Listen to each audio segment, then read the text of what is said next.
Hey everybody, this is Kevin, And this is Kathy. and welcome to Overexplained, a podcast where we over-explain things.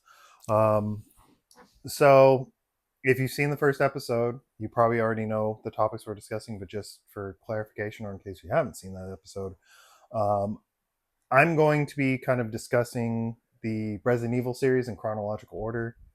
Well, in chronological order of release, not in chronological order of events, because that would just get kind of wacky. So I'm going in order like release date and stuff. So it is going to be a Cool. little different, but yeah. And today I'm going to be talking about, last time kind of talked about true crime as a gigantic genre across old fashioned TV and everything. Today I'm kind of focusing in on kind of the different main areas of true crime within YouTube. Yep. So there's just so many different ways to go. So that's where I'm going to be talking about today. Cool. Anything you want to add before I start, Kev? I'm trying to think. I don't think there's a whole lot going on. Oh, any good releases? Any good video game releases? Other video game releases lately? Actually, interestingly enough, Resident Evil 9, the latest game in the Oh, Resident Evil franchise, this is actually going to be salient to what I'm talking about. Came out, I think, about a month ago or so. oh So I've already played wow. through it and everything. It's great. It's awesome. It's amazing. Cool. Funny enough, one of the main characters in that game is one of the main characters we're talking about It was introduced in For this. Resident Oh, that they first cool. show up in Resident Evil 2. So Oh, that's it's neat. it's kind of weirdly relevant. It's kind of weird the way it all lined up. Oh, cool. Yeah, it's a great game, super fun. I mean, I'd probably give it like an 8 out of 10. It's very Wow. good. There are some issues with like I think it's mostly just like the way things are paced a little bit. Okay. Like it's got a lot of like really slow periods where like not a lot's happening, but then like suddenly there's like a ton of like I feel like if it was paced a little better it'd be good, but Yeah. I mean the gameplay is great. It's super fun. It's just awesome. So I'm really happy about that. Other than that, still been playing Balatro. Still trying to beat Blue Stake with the abandoned I deck, oh, which is I hadn't played for about 2 months before this, but started getting back into it. So hopefully I can beat that. Still haven't yet. I want to too. I got away from it over the entire winter pretty much. Yeah. I was gonna say like post November, I just Yeah. kind of forgot that Balatro existed for a long time. Life in this family totally went completely off the Mm-hmm. usual track in November, and that for me kind of carried through December too Mm-hmm. till things started to settle back down. Yeah, which So yeah. actually probably explains the reason this episode's coming out so much later is a lot of different things have happened. I've started a new job and I know you've had a lot of stuff going on and it's been Yes. chaotic. So Yes. um Somebody got married, but for sake of I think we privacy, recorded I think we released the I episode. won't say who. I think we released Oh, did we? the first episode about 2 months after Okay, that. So that sorry. actually, oddly enough, that the one thing you would think did affect this the most and would be the Actually, most no. like chaotic thing actually didn't really affect I much of anything. mean, the lead up to it was actually very smooth. Because we It actually had was, the first episode like fully recorded and ready yeah, to go. I think it was just a matter of the like lead up editing, was which smooth. It was when I came back, it took a long time to get back to normal life. I don't know well, about yeah, it you. took a while to get to editing and stuff, Yeah, and like, yeah, and then we had to set up the channel and everything. There was a lot of stuff that went into that, but yeah, yeah. we're back, and yeah, I mean, other than that, Well, that's kind of not awesome, though. I didn't even realize, like, I didn't even hear a whiff excuse me. of a new Resident Evil coming out. Yeah, it's weird. I mean, a lot of How long has people it been since the last one? since the one before 9, Yeah. Resident Evil 8. Well, they released a couple remakes before that, and Oh, okay. then Resident Evil 4 remake came out, or Resident Evil 8 came out in 2020 or 2021, something like that. Okay. See, Very so long have time. they done the remake since 2021, or has it just been nothing for the past They 5 years? they did the Resident Evil 4 remake, and then I think they released a Resident Evil 3 remake Wow. um, around that time, maybe Okay. shortly after Resident Evil So 8. there was stuff coming out, Not but that's a sure. long wait to go from the most recent to the next one. Yeah, Wow. I'd have to Wikipedia that and kind of Although see the I don't know. timeline I of mean, maybe it's not releases. like movies. Maybe it's Well, not every actually, year or every 2 years. Who knows? I can look that up right now very quickly. It Oh shouldn't take very my long. gosh, it's live. Oh, there we go. Looks like. Oh, never mind. Resident Evil 3 released the year before. Resident Evil Village released in Oh, okay. 2021. The only games they've released past that was Resident Evil Reverse, which was like a multiplayer game, and then Okay. the Resident Evil 4 remake released in 2023. So it's Wow. actually been 3 years since that remake came out. Wow. So nothing has come out since in No, 3 years. which I mean, the games do take a while to Wow. make. That's typically how it works. The gap between Resident Evil 5 and 6, I think, was about the same amount of time, 4 or 5 years. That's a long time. I mean, games take a while to make, and especially like games like that. But it's take a good in while. a way because you really are thoroughly going to Oh yeah, to really just every game's a hype fest. munch. Everyone's But I always mean, super you're excited. really able to kind of wring out a lot Mhm. out of the previous one for the next one's rolling out. So that's kind of cool. Yeah, for sure. Um, But I think that's really about it. There's not a whole lot else got it. I've been doing other than working and stuff, and just kind of. Cool. Um, Spring has sprung here, even in the Pacific Northwest. mm-hmm. Oh, I have been playing Slay the Spire 2, which is a sequel to the first game, Slay the Spire, which is kind of like a card builder, like a deck builder roguelike game. Okay. Where you basically just build a deck and you you fight enemies and stuff, and like it's a roguelike, kind of like Balatro. Like when your run ends, you unlock stuff to use towards your next run and stuff. Okay. So I might kind of have to similar check it though. out because I know Doug was playing that too. Actually, yeah. I mean, you probably should. It's a pretty fun game. It's very like tactical. There's a lot of it's kind of like Don't know if I'll play it, Balatro. but I'll check it out. I feel like you should. It's pretty like low intensity. It's Cool. pretty fun. It's very cerebral. I feel like it'd be a good game. Nice. I think you'd like it.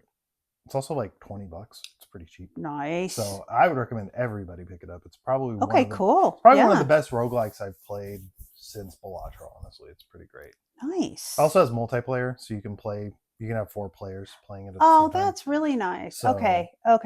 So me and Doug and Alex have been playing like a lot of runs. We played a run a couple nights ago. Cool. It's pretty cool. I like that idea too. That's nice. I don't know if there's anything new with you or that you want to discuss. There hasn't been a lot, except we did finally get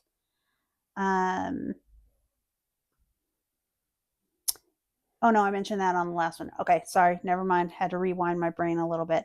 There hasn't been. There's one big thing that I think you haven't mentioned. One big development recently. What one big development? You know what it is. I don't. What? You're like a Fortnite expert now. Oh my gosh, I was thinking my true crime side. No, okay. No. Totally relevant, but not necessarily to my subject matter. But a very big development. It's a pretty big thing. My 3 amazing sons and their 3 amazing partners. I was gonna say there's only. Oh, sorry, 2 amazing partners and my daughter-in-law. They have introduced me to Fortnite. Oh God, what a nerd! Fortnite, and it's really fun. I have been learning it on my Mac with my keyboard and my mouse. A little bit difficult, but today I'm going to get a controller, which should make it even easier and more fun. But the coolest part is I get to play with Kevin and Doug, and I don't know if I should give everybody's names. So anyways, I get to play with everybody at different times, through the week and stuff. Yeah, it's true. So I get to play with everybody at different times, during the week and stuff. So it's fun. And I forgot how fun video games can be.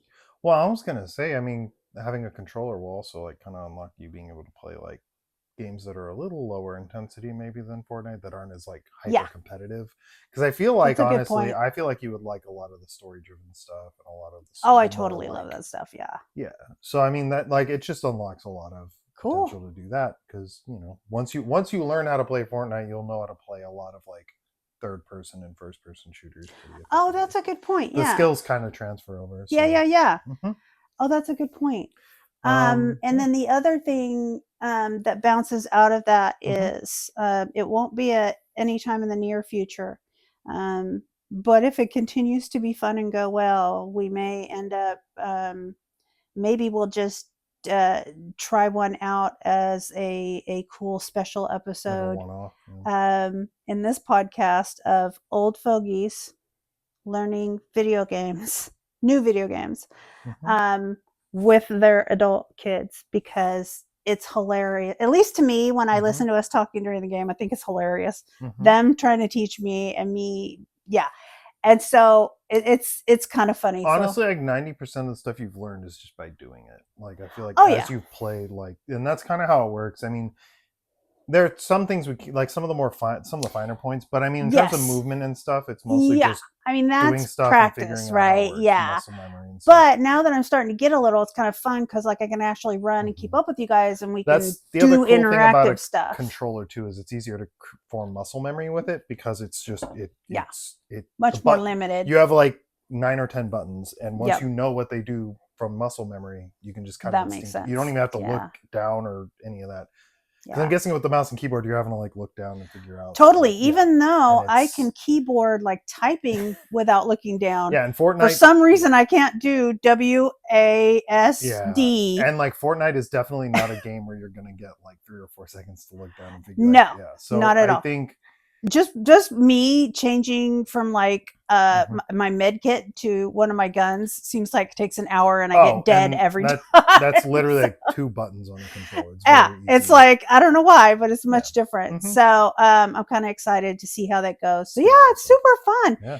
And I recommend for other people who have adult children, you know, give it a try. It's kind of fun. It's a way to hang out, and because you know you're actually talking on your little headsets during the game and stuff. So it's a way to hang out, but it's a fun way to do something different and do something that, you know, different than a lot of times that your kids know more about and are kind of bringing you on to. So that's a fun kind of flip that I like. That's a fun part of it that I really like too. So more on that later. Oh, this is flavored. Citrus. Is it? Yeah, it's citrus flavored. How funny, I didn't know. Is it good? It's I like it. It's Oh, good. Not bad. It's got a nice amount of flavor. It's not super expensive, and they have it at my local grocery store, and nice. Since it's really Italian. Well, I don't know if it's really, but maybe Italian. It really isn't. It might just look anyway. The concept might have been Italian. Maybe I don't know if I thought I looked at the labels, but it's been a while since I. It could be though. Who knows? Anyway, so good stuff going on, and like I said, spring has sprung, so we're getting a little more sunshine, and the dogs are getting little mini adventures with mom, which is fun. I took Rosie to an off-leash dog park, and she romped with a golden retriever, and they were so happy, and it was really fun. So it's actually really nice. Haven't done that kind of play format for a long time, so that was really good. Okay, I guess I'll start with my side then. Yep. So I think rather than trying to talk about all the different types of true crime content in the world, that was a little daunting. So I thought, wait a minute, let me kind of break it down in kind of the ways that you access it. So primarily, at least as far as what I'm aware of at this time, there's a lot of true crime content, and a lot of people are accessing it via YouTube. And then there's a lot of true crime content that is available via streaming services. Okay. And then there's a small, tiny little slice that comes from traditional in the theater movies. Okay. So that's kind of how I'm going to approach it. And the one with the most variety is YouTube. So that's why I chose to do that one first. On YouTube, you kind of sort of, there's a lot of variety. There's more even than what I'm really going to break down here. So it is a really great place to go. The tough thing about YouTube is that, and I think it's with any subject matter that you're watching on YouTube, okay? There's the main types, and then there's like this little pseudo underground of really horrific stuff. Well, it's probably all pretty horrific, but I mean, I get what the you're saying. way it's presented, Oh, right? yeah, gotcha. And I think that probably goes for every genre of stuff you're looking at, except for maybe DIY. But I mean, if you're looking at horror stuff, I mean, there's probably some really awful stuff out there that is very questionable as to whether it ever should have been made. So that kind of thing. I don't But know. I'm sure there are some DIY projects that are some of them that probably have approach gone that very level of bad. horror. I know like there are message boards that have had like DIY projects Now, that are like similar to I remember there was one I saw. I watched a YouTube video about it, but apparently it was on a message board. Somebody had like one of those, those inflatable rubber pools, the big ones. They had one of those in their basement, and it was near a refrigerator. And like everyone was like, "Okay, you're going to electrocute yourself." So you're gonna electrocute yourself. no, they were like, you're gonna flood your basement. And it started off as, "Hey, how can I keep my pool warm?" And they're like, "Well, the electricity from that refrigerator will probably keep everyone very, very warm." And all gonna kinds keep of everybody stuff. warm like a piece of bacon in a pan. Yeah, like Jesus, you will not have to worry about it being cold in there for long because the electrical fire will make sure. Yeah. And it's just like, it's so funny that it started funny. off as that, and everyone was like, "There's so many problems with this." Yeah.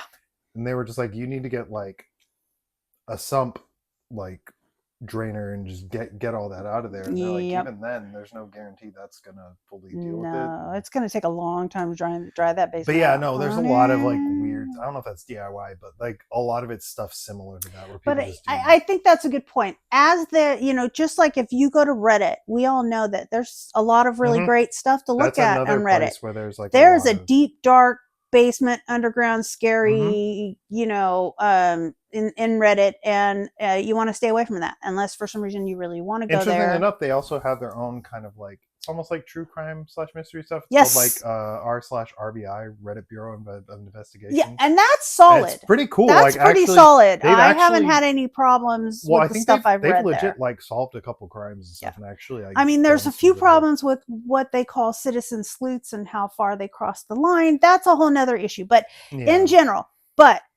so just like that, there's some really crappity crap on YouTube. But again, everywhere place you get media, there's going to be your more quality content level, and then there's going to be this sort of like yucky, slimy layer on the bottom. I'm not really going to get into that a lot. I go all the way down pretty much to the level above that. So plenty of lead-in. So the most common type of true crime content on YouTube are essentially they're shows where, for lack of a better term, I use the word show, the old-fashioned term show, but there are shows where there's one or more person who is, basically telling the story of a crime or a criminal, if there's multiple acts, whatever. And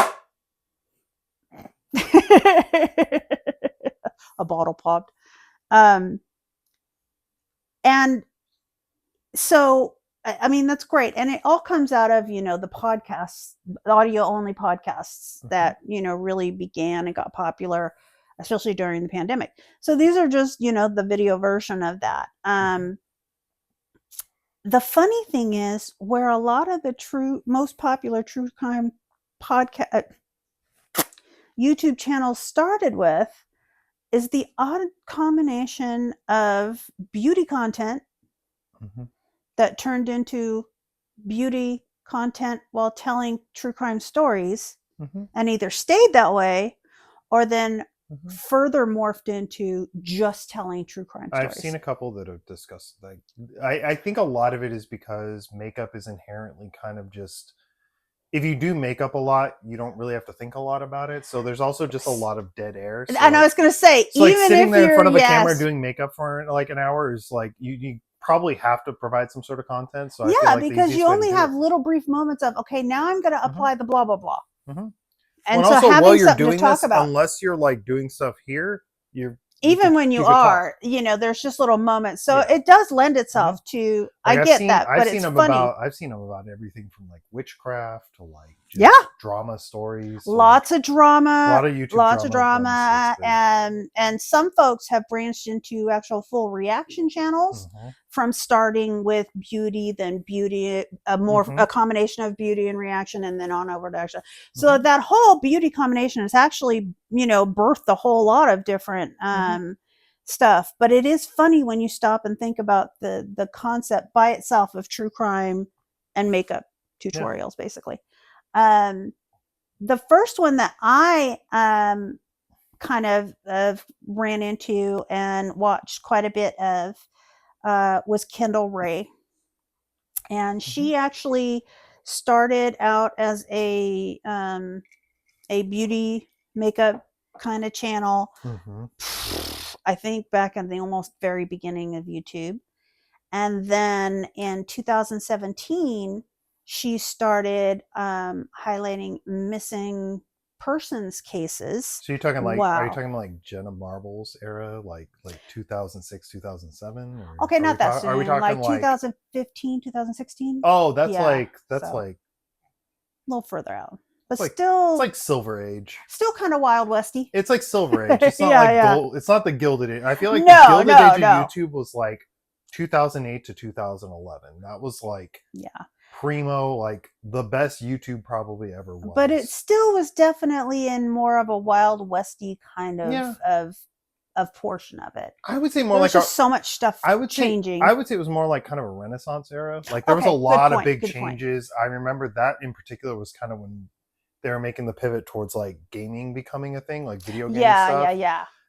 That was really starting to take over. But then also like that was when you were kind of getting like, there was a lot of just like the YouTube drama stuff kind of started around that time. Oh, so that was like, this is also like the era of like James Charles and iDubbbz. There was a lot of there were a lot of these Keemstar, unfortunately. Oh my god. But yeah, kind of that era of like, I didn't YouTube realize drama. that. So I guess I wouldn't call it a Silver Age. I guess I would call it but it was a Renaissance. Things were changing radically. Yeah, you were seeing kind of a lot of shifts and I mean, say what you want, but the YouTube drama thing was kind of a challenge of the form. Like up until that point, most YouTube videos were just sketches or comedy. Comedy was kind of a big thing in the beginning. Yeah. So it was like you were seeing a paradigm shift where it was going from like doing skits and doing like, acting media to like real life, like almost reality show style stuff, or like, like it was interesting because you were seeing a lot more like it wasn't.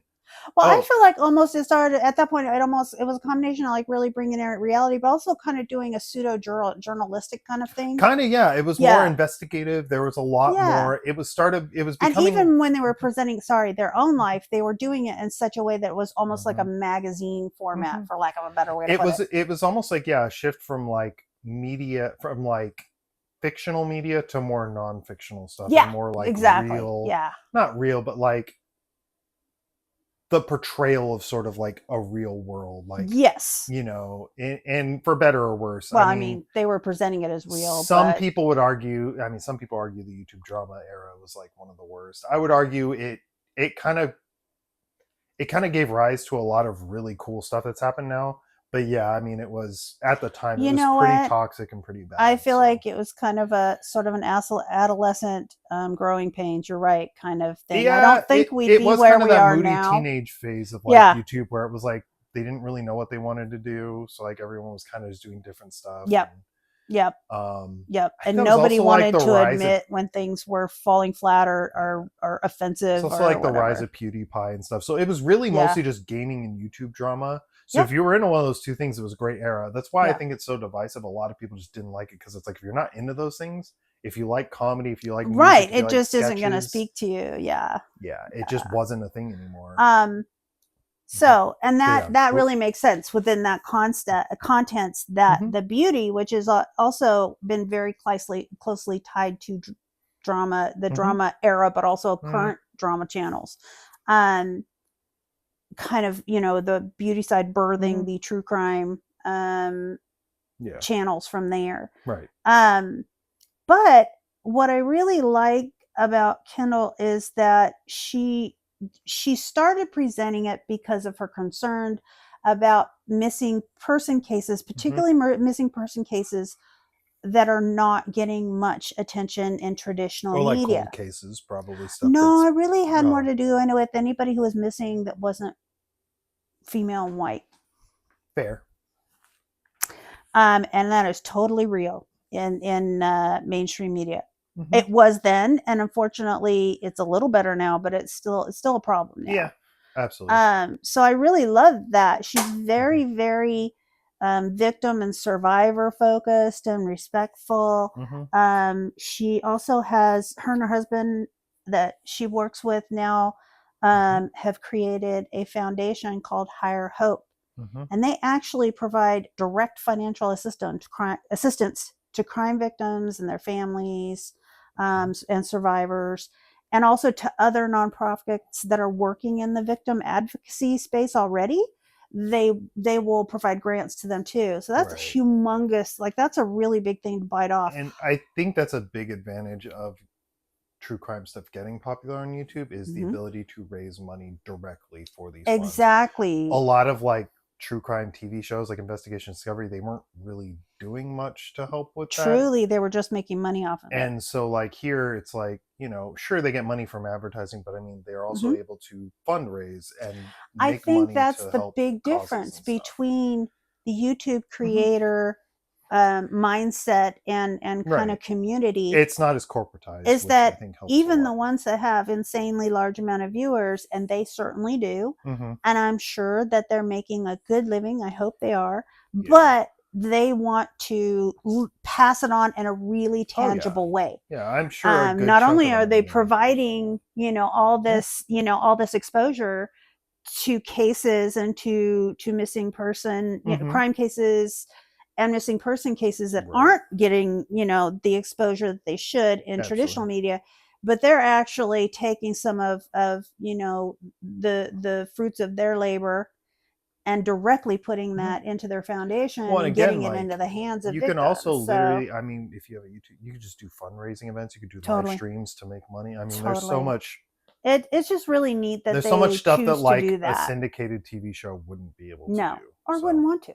Yeah, they get syndicated TV. They get an amazing amount of money. They could be throwing it around and everything. And I feel like even like it's crazy. Even the most poorly researched like true crime channel probably does more to help victims than like any show would. I think honestly, you're probably right, because there's a lot of becauses. We'll talk about that in a future video.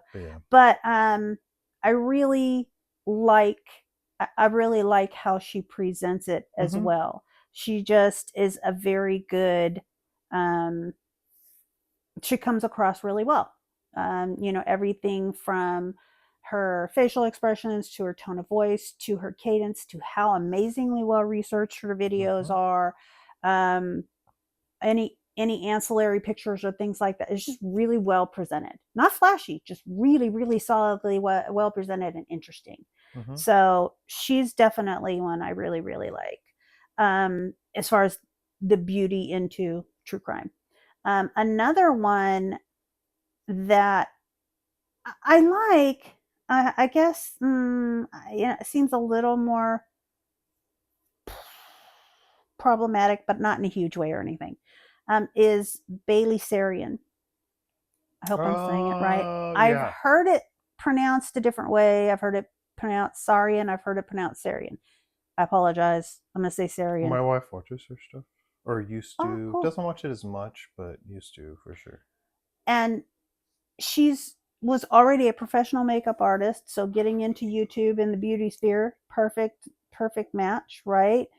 And hers again started primarily with makeup tutorials. If I remember correctly, she does a pretty broad range of stuff.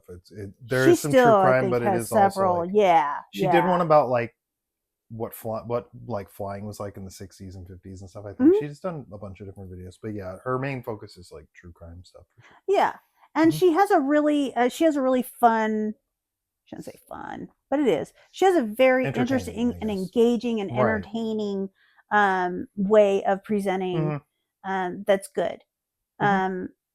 so she's doing her makeup stuff and she's doing her cool little hot take stuff and all that.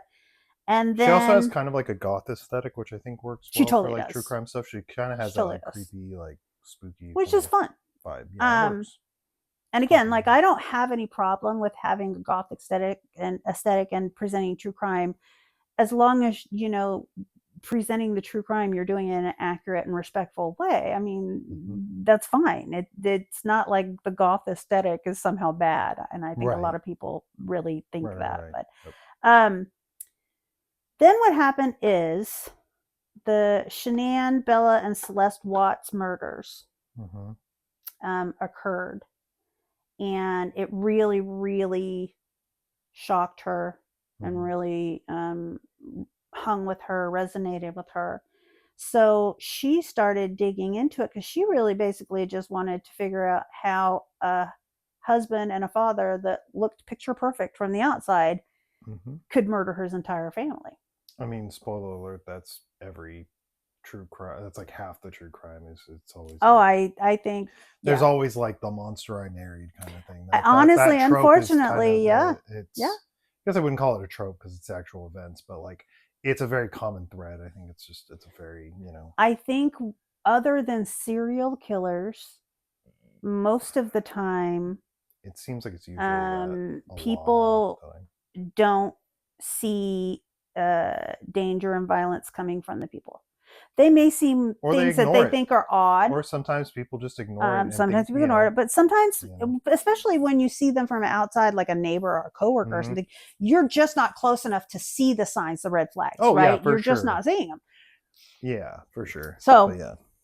um, and she was actually, it turns out she was kind of nervous about talking about it, making that shift and Justifiably doing a so. video Yeah. about it.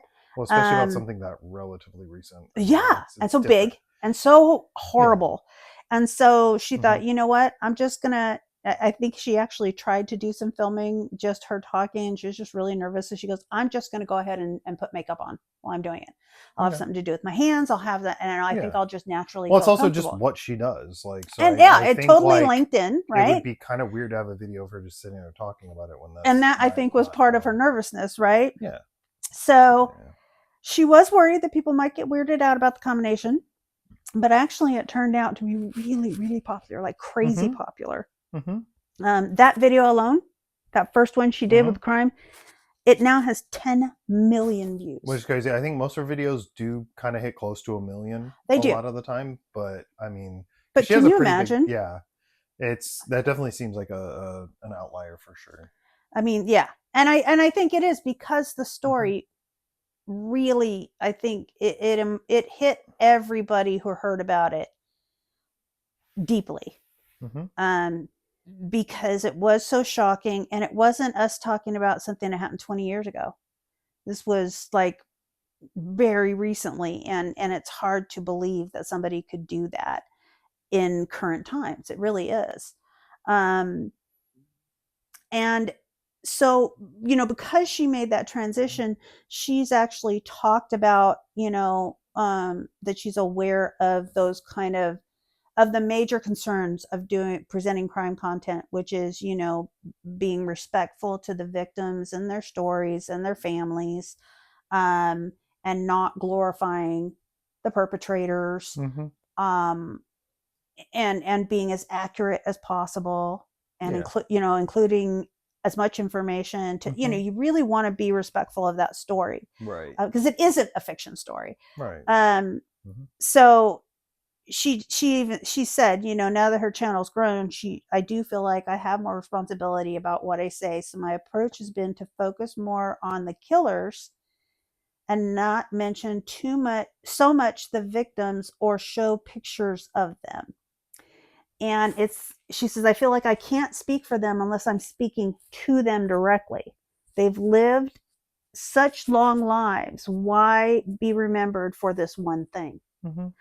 And it's kind of a flip flop of what the common approach is. But I Right. think what's interesting is then she is truly presenting it in a more, Well, I think there's a big difference between discussing the killer and explaining their motivations and Yes. glorifying them. Exactly. You can focus on the facts, yeah. the murderer, the killer, the person who did this, without glorifying them. A lot of people Oh, yeah. do that. Like, and if you watch her videos, she is that allows her to shit on the perpetrators in a totally true and appropriate way. Yeah. And she's not overly invading the lives of the victims and the survivors. Well, because like she said, she doesn't know the victim. No, it's like, unless she's interviewing them, which is totally valid. They choose what they want to say or they don't. But you know what I'm saying? I don't know. I think it's a flip-flop version, but I think it's a very effective way to do what everybody's trying to do, which is to try and present it in a responsible way. Yeah. So it's kind of neat. And there's a couple other creators that kind of lean in that direction. Some are more successful with it than others. I'll say my favorite murder kind of does that. They tend to like really just like they go in on. They really do, which is great. They go for the metaphorical jugular of the perpetrator, and it's great. And I think that's why when you listen to them, and especially if you see them live, it's why their irreverent tone works so well. Is because they're being irreverent about the killer. Yes, that's exactly they will pivot very quickly into like, you know, being very like very serious about the actual events. And about the fallout to the victims and their families and all that stuff. Exactly. Which is, I think there's a lot of different ways to do that same job, right? If you're committed to doing there's a lot of nuance. There's a lot of different approaches. There's not any one that's correct. Think the main thing is, you're right. And I think the main core has to be, you know, if I was a victim or if they were my family, would this pass my muster for the way that it's being presented? So I like her stuff quite a bit. But you know, people, you know, like any of these content creators, you know, people either vibe with them or they don't. Or like literally anything on YouTube ever. Oh, that too. Like anything in existence. Yes, good point. Anything in the world, really.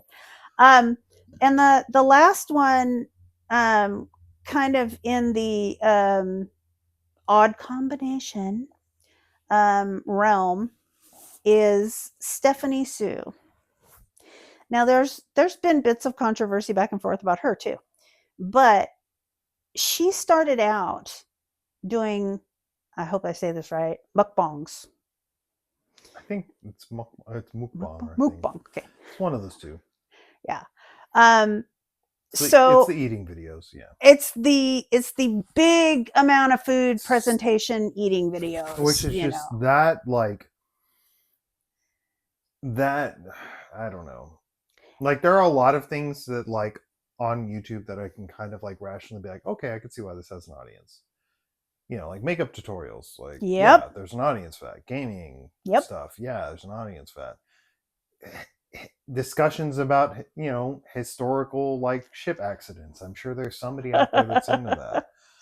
But like, I just don't understand the appeal of watching someone essentially like gorge themselves on food. I just don't see the appeal. Now, the difference I can say about hers, it was her and her husband, who's behind the camera. They're both eating while they're talking. Now, theirs to me, even though I thought it was a little weird, it very easily, when I would watch one, would slip into feeling like sitting around a table, having a meal with them. Talking about something. That's which was fine when it was talking about drama, when it was talking about reality shows. It's a little weird to talk about true crime while you're eating a big meal. Yeah, kind of discordant on video. Honestly. Not really. It's a little weird. Not really. I don't see a lot of connective tissue there. It's like, no, it's weird. It's kind of like, it's weird. Seem like two things that should be as far apart as possible. And like I said, I think if the subject that you're talking about is not particularly sticky, it does feel very much like sitting around together having a meal and talking over the table. But yeah, I guess for me, it's like very weird with true crime. That's fine if you're hanging out with friends, or if you're hanging at it's like a party situation or whatever. It's just weird to record that. I don't know. It just seems like such a strange I think it would be weirder for her to record it than for me to watch it. Because I don't know how many people watch that content. Like, there's probably a lot. And I mean, there were. It may be a hot take, but I just think it's like, honestly, like... Oh, go ahead. it honestly just kind of grosses me out. Like it's kind of gross. I've watched I a couple. I've kind of tried to do immersion therapy and be like, oh yeah, if I watch, maybe if I watch a few of get them, into it. I just won't be maybe such a it'll big be deal. interesting. No, it's just always gross. And I think a lot of people really, I think even the people that liked her personality and that liked true crime content really would often get stuck in that feeling. So then she transitioned to where she shifted so that that channel Right. has now become straight true crime. Okay. Um, and it kind of transitioned from mukbangs to bake with me or cook with me. See, And now then that's kind of good that because I thought again, was a lot better. much like makeup, cooking is a process where you have a Yeah. lot of free time where In you're just kind of between. sitting Yeah. there. So those were a lot more palatable, no pun intended. Mm-hmm. Um, but I do actually prefer the straight true crime iteration of that. And then she also has another channel where she focuses on reality shows and drama. Okay. So she's kind of morphed out, I think, into some really good spaces, and I really like her Well, stuff. and I feel like that was another thing that like 2014, 2015 offered was I think that was around the time that YouTube allowed you to like link your YouTube channels together. Because before Yes. that point, you had to have a completely separate email, Oh, and completely you had separate everything, to and it was a yourself pain because somehow connect in your well, comments you'd have or to log everything into else. multiple ones, And make sure that you're commenting yep. on the correct videos, make sure you're And posting your videos to the correct when you're one. posting this one, if you want to, Mhm. reference or shout out to your other one, there's a lot of manual work Oh to yeah, do there. So now it's it's really like nice super that it's easy. not like that. So like So I've noticed like ever since then, there's been a lot of like, oh, here's my second channel, here's my third channel. yeah. So So it is nice. It's really mhm. nice the way it is now. And then kind of moving on, going into somewhat more kind of controversial, or if not even controversial, more potentially divisive, like love them or hate them kind of approaches. Um, there's another started out as a beauty content creator named Eleanor Neal, and she's really got a very fun personality, very sarcastic personality, and I think it works really, really well with her beauty content. Mhm. And I think that initially, the early crime videos that I saw her do, I felt like it was presented in a really appropriate manner, respectful Mhm. manner. Right. Um, Unfortunately, her videos are not as well researched. Gotcha. Not so much that I felt like there were things coming out that weren't true, but there were cases that she had covered that I had seen or read Mhm. multiple things on where there were some significant things left out. It didn't necessarily change the story, but I think there were important bits that should have been kept in, that kind of thing. Um, Mhm. she has in recent years kind of become a true crime slash influencer channel, Right.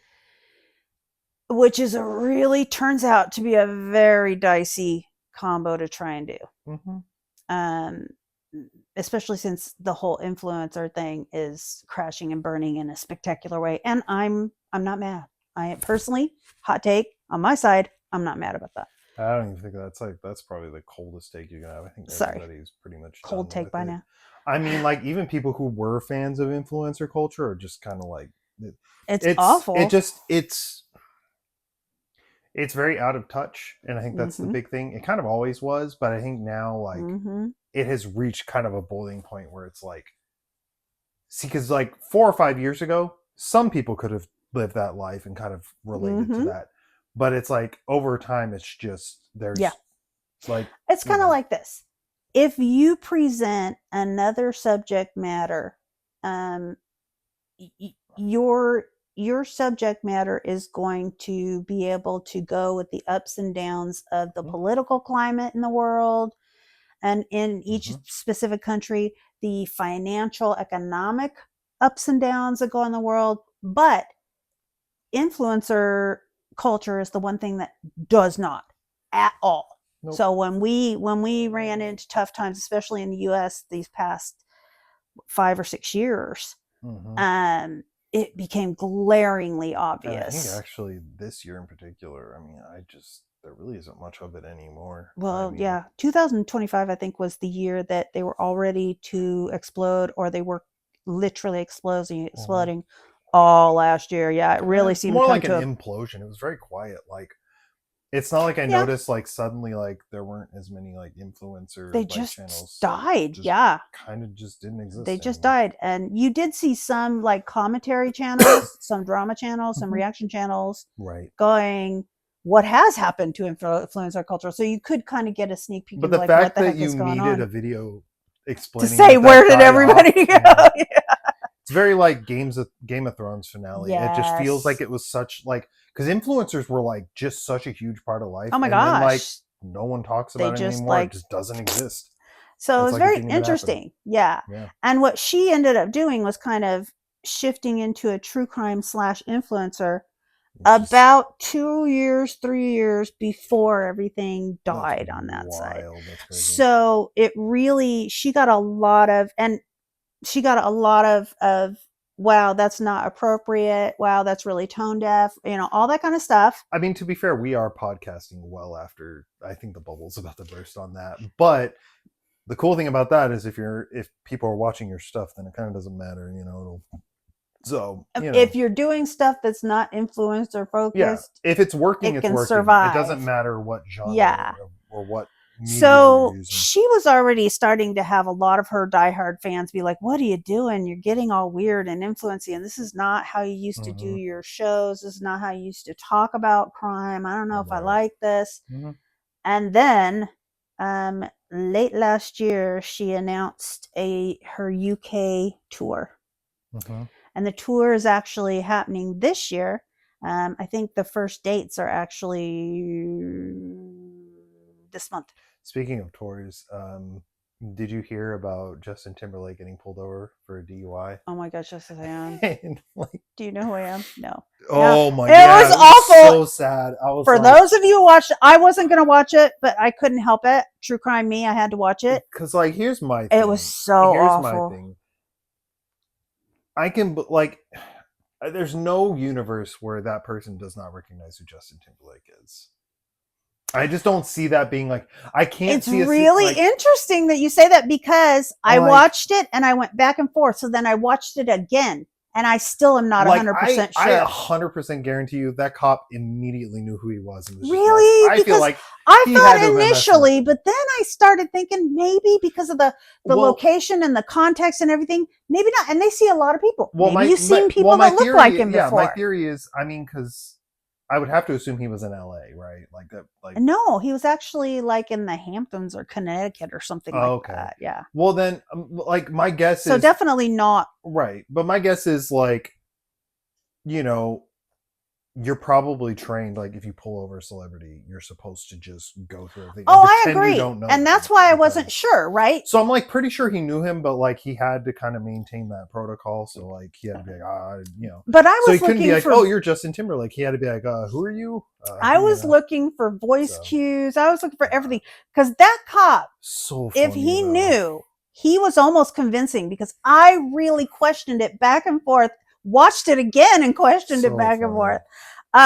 But and yeah, that then was like crazy. later on he's in there and he's just like and like Justin's like pouting and it's like the funniest looking he's just like Mm. he's like All of the footage of him in the station is just so funny man cringy but funny, and yeah it's you're just watching, you're not wild watching, you're man laughing. It's horrible. It's really. it was also Ugh. kind of nice for once to see like a celebrity actually like face consequences for stuff which Yes, and doesn't seem to really also I have happen. to say it's nice to see him not screaming and yelling and going completely I insane. guess that's true. I mean I he got to like give him respect for that. yeah I mean So that was cool, considering he is like a celebrity honestly his reaction to things was pretty tame. I think because he just didn't want he just wanted to go home I think was here's the what he thing. wanted which is I I have guess I that's have understandable major I have major probably overly strong opinions. Well, not even opinions, feelings about drunk driving. yeah Um absolutely. but I also know that drunk drivers aren't demons, No, I mean it's I you think know? like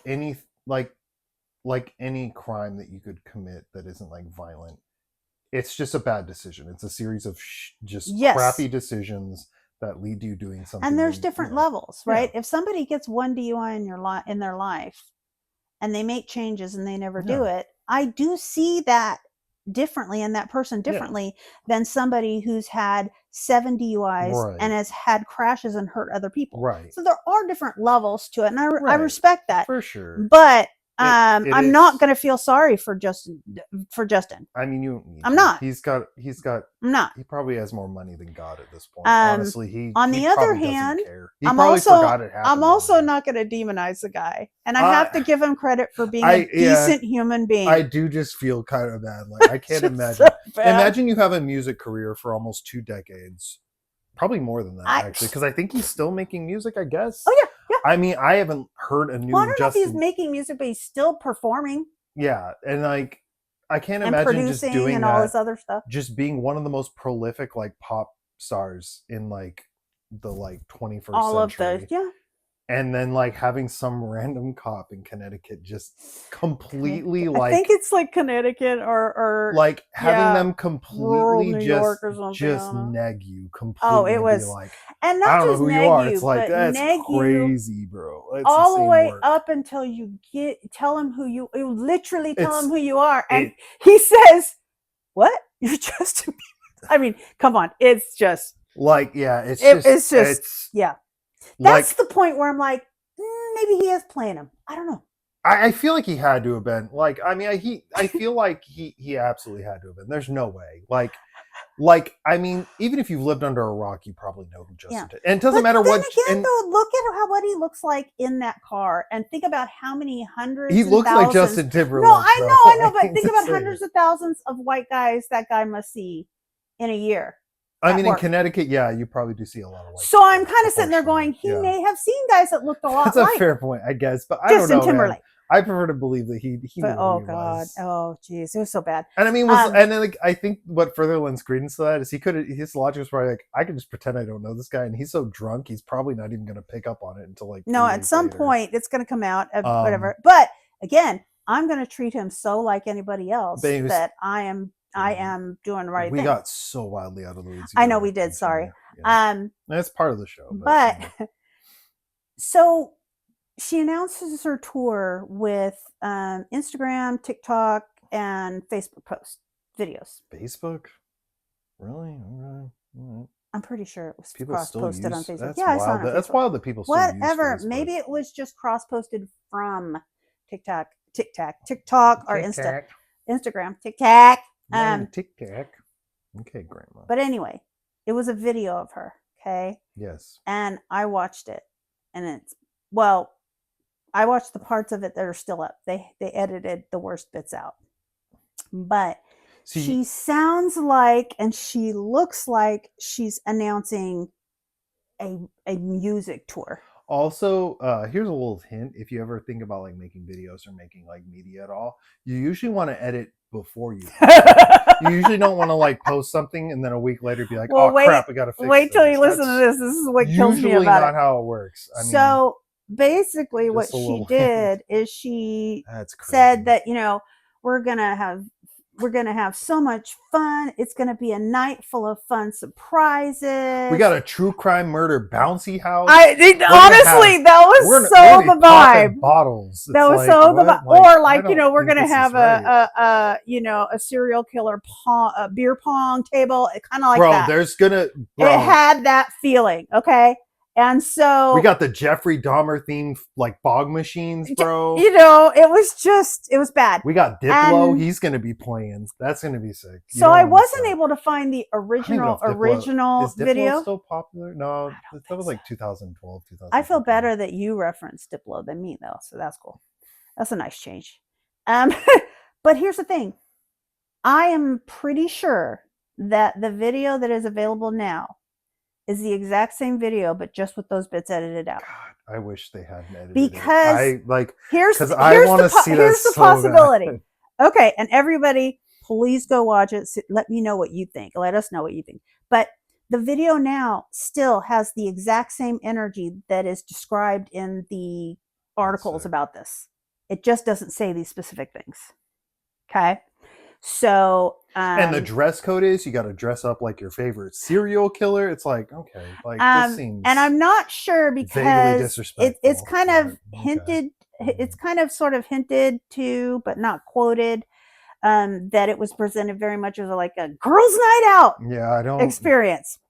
I'm sorry, like the phrase "girls' night out" and true crime just the probably should whole, not be in the right. same zip code. Like, So let's keep those as no, separate as right. possible. That's So wild, man. if you That's watch the video, it's available now. Jesus It Christ. feels Oh like my god. it must be the same video that was just edited, God, I wish it or wasn't edited. she Dude. is uber tone deaf to the 10th degree and made a new video without those words in it that still has the same vibe. Quick question: Do you what are the chances that someone mirrored that video and is like posting it somewhere else?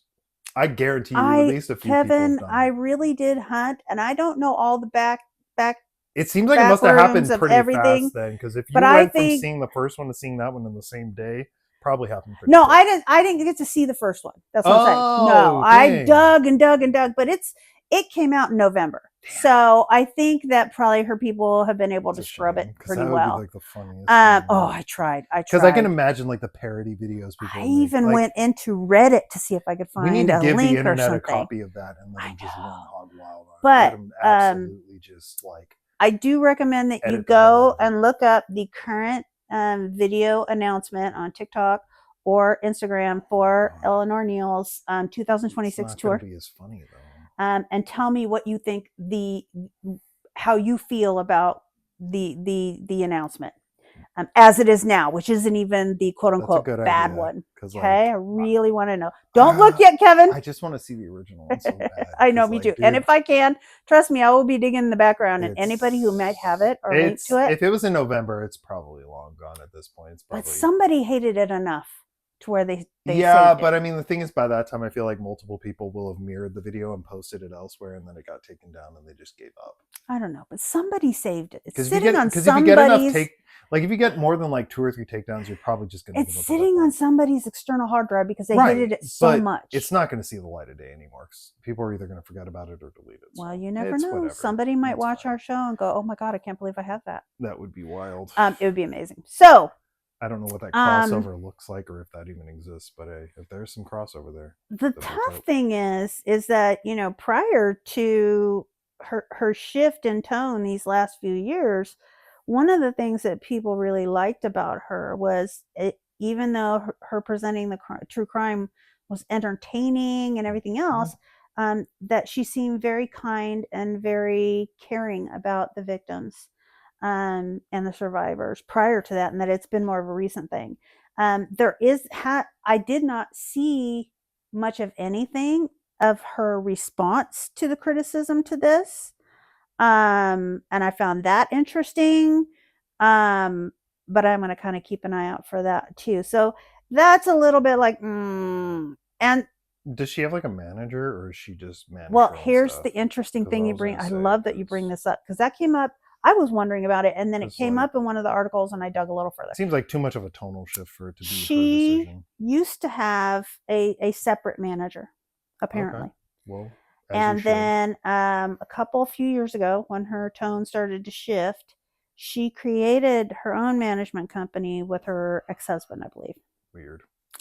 And the thing is, it's not that a creator can't be a good manager. It's just you shouldn't be managing your own stuff. Yeah, I was gonna say you can manage other people's stuff, but yeah, usually again, right? it's like lawyers. Like you Yep. could be a good lawyer for other people, but even like the most professional lawyer out there would not be their own lawyer. You cannot you escape conflict of interest when you're representing yourself. Yep.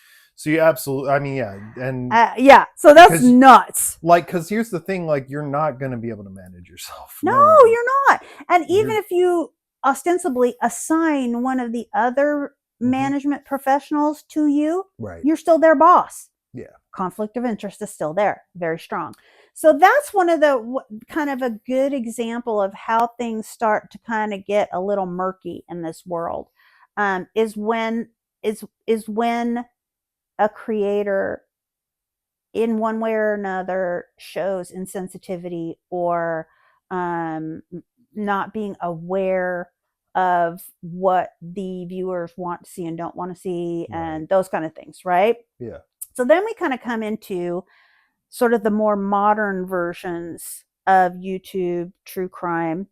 And I in my own notes, the header for this is "I am what I am," and it's a totally different thing. You'll get the feel for it. Mm-hmm. The first one of these is "Call Me Chris," and it's KALLMEKRIS. Her real name is Christina, so that's how you get "Call Me Chris." It's a very 90s kind of like extreme kind of like, It is kind of, and she was everyone was spelling everything wrong. age-wise, she was probably a 90s teen. Yeah, I would think she's a late 90s, early 2000s teen at the time. So, that's pretty rad.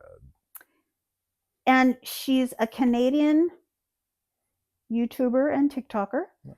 She absolutely started out with skits and comedy, acting, as comedy. Most people, that is so her thing. That was right? like, I mean, that was kind of the only thing that really got views back in like early, like golden age YouTube.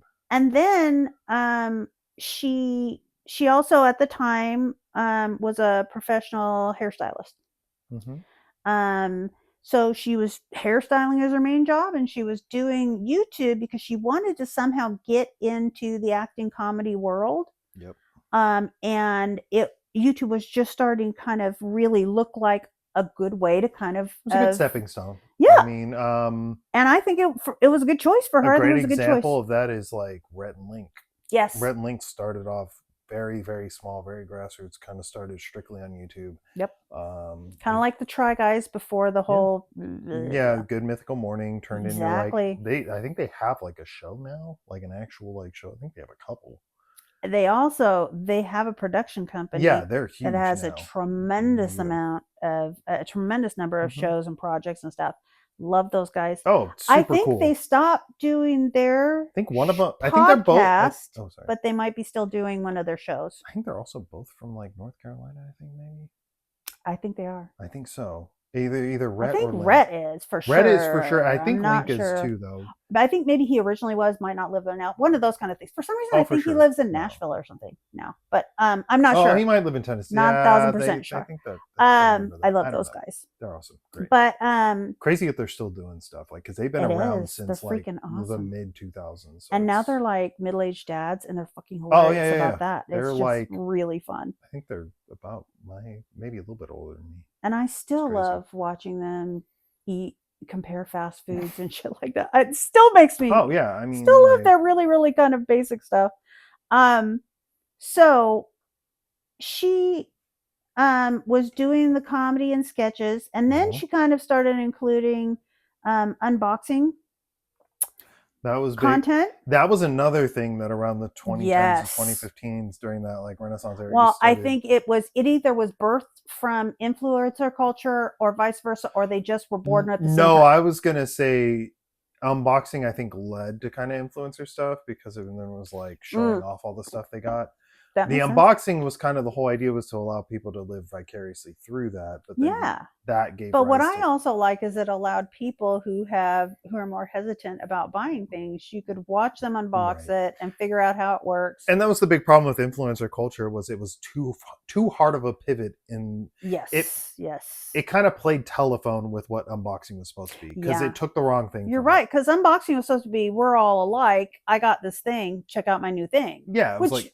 Is totally cool. Yeah. Like, oh, do you want to see what's in this, but you're not like a lot of it actually originated from, people might not know if they want to buy this thing or not. Yes. So let me go ahead and show what's in it. And I think initially from what I can see, initially it was a lot of tech stuff because here we are on YouTube. Yeah. Tech was huge, okay, I decided I was going to go ahead and get, splurge and get this camera or whatever. For those of you that are thinking about it, Yeah. I think what happened was people were just like, oh, people like watching people have cool stuff. And it's like, no, not really. Well, I think it's a very early like watching people have cool stuff that's within reach for most people. Well, no, even that, I mean, it's just a very late 90s, early 2000s mentality because that was when Cribs and all that stuff was popular. It was all about. But like I said, I like watching people getting stuff that I'm thinking about, real life, accessible stuff. Yeah. I don't really necessarily like watching somebody unbox their coach haul. I'm a Yeah. Coach fan. Their coach haul of like 7 bags and 3 pairs of Yeah. shoes and blah blah blah. I'm like, that is so unrealistic. That's crazy. Well, it's excess. I think that's the big thing. Yes. Unboxing didn't start off excessive. No, it was more. Hey, check out this thing. You know, have you thought about getting this thing? But anyway, another digression, but I think a good one. So she went from characters, comedy, continued doing that, added in some unboxing stuff. But then in late 2023, she posted a video talking about Dean Corley, serial killer. And I think because, again, very similar that, she was interested in true crime on her own time. And the case really just struck her and she dug into it because she was interested in it and then decided, hey, maybe I'll do this, right? And since then, she does regular crime content. But she not only does, murder or any specifically, she does crime, cults, serial killers, kidnappings, all that stuff. What I like is she separates it out. So I believe it's all one channel. I think she has another channel with her husband, but that's fairly recent, and that's all around a specific show. So that thing. But on a regular channel, every Wednesday is true crime, and then Saturdays, it's more her lighthearted stuff. So she will do some reading and responding to Reddit comments. She will do some, stories, kind of like reaction to stories and drama kind of thing on those. So, I really like that she separates her true crime stuff out. She has a very funny, um, a very funny approach to during her true crime at times. But I think it's very it's the way that you and I, if we were talking about a true crime, would be. So we're not making jokes about the crime itself or the victim or anything like that. If we're going to make a joke, it's going to be about the perpetrator or something that was not a core part of the crime, like the name of a town or the name of a business in a town or something like that.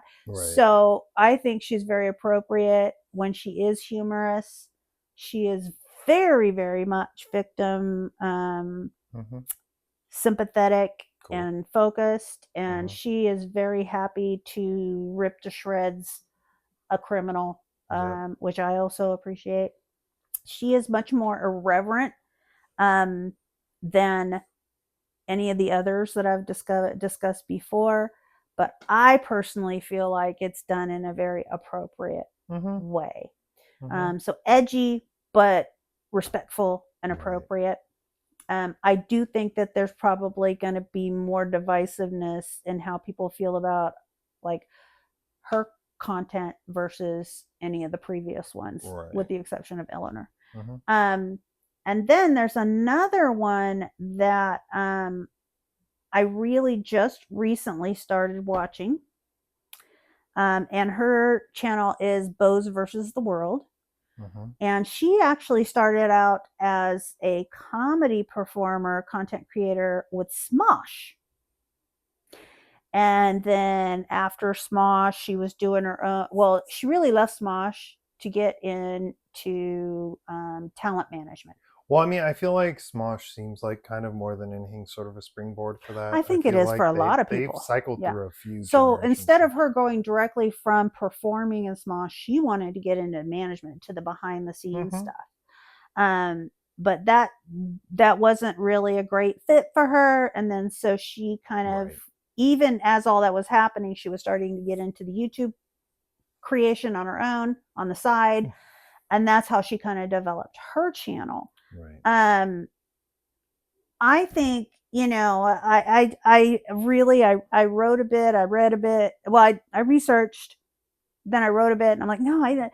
And then I found early on in my research, I found a description of her stuff in a Reddit thread. And I ended up going back, and I'm going to read you this because I think this is probably the best description of what she does. It said, I enjoy her personality and the topics she talks about. Being a streamer, it's very different from doing YouTube videos or podcasts or other pre scripted, pre recorded content. I like that she watches court trials on stream because a lot of people find court trials to be interesting, but there's a lot of slow dead time. I would say it seems pretty boring. I mean, right? I'd rather get like the cliff notes, like here's what happened. Oh, it's like what she the says. verdict was. It's like She says because I find court trials to be interesting, but not interesting enough to watch without fun commentary. right. And I get that. And so if you are more comfortable with very somber, calm presentation of a scripted out story, which I love that kind of content. I'm not dogging on it at all. If you like that kind of content, you may not, this may be something you absolutely hate. But if you're like me, and you're open to it as long as the subject matter and the victims are treated respectfully, you may be interested in it. I love the fact that she covers court trials like Joan Rivers used to cover the Oscar fashion show, or the show she did on Oscar fashions on Oscar night. So she's loud, she's into it. Or like how people sportscasters cover a sporting event. She's loud, she's into it, she's calling out inconsistencies, she's calling out, where, testimony or a lawyer's approach or whatever that's skeezy or whatever, and she's into it, but it is very, in a sense, irreverent. It's very off the cuff. She does do her court. Didn't you want to be a lawyer at one point? I did. Okay. I did. Okay.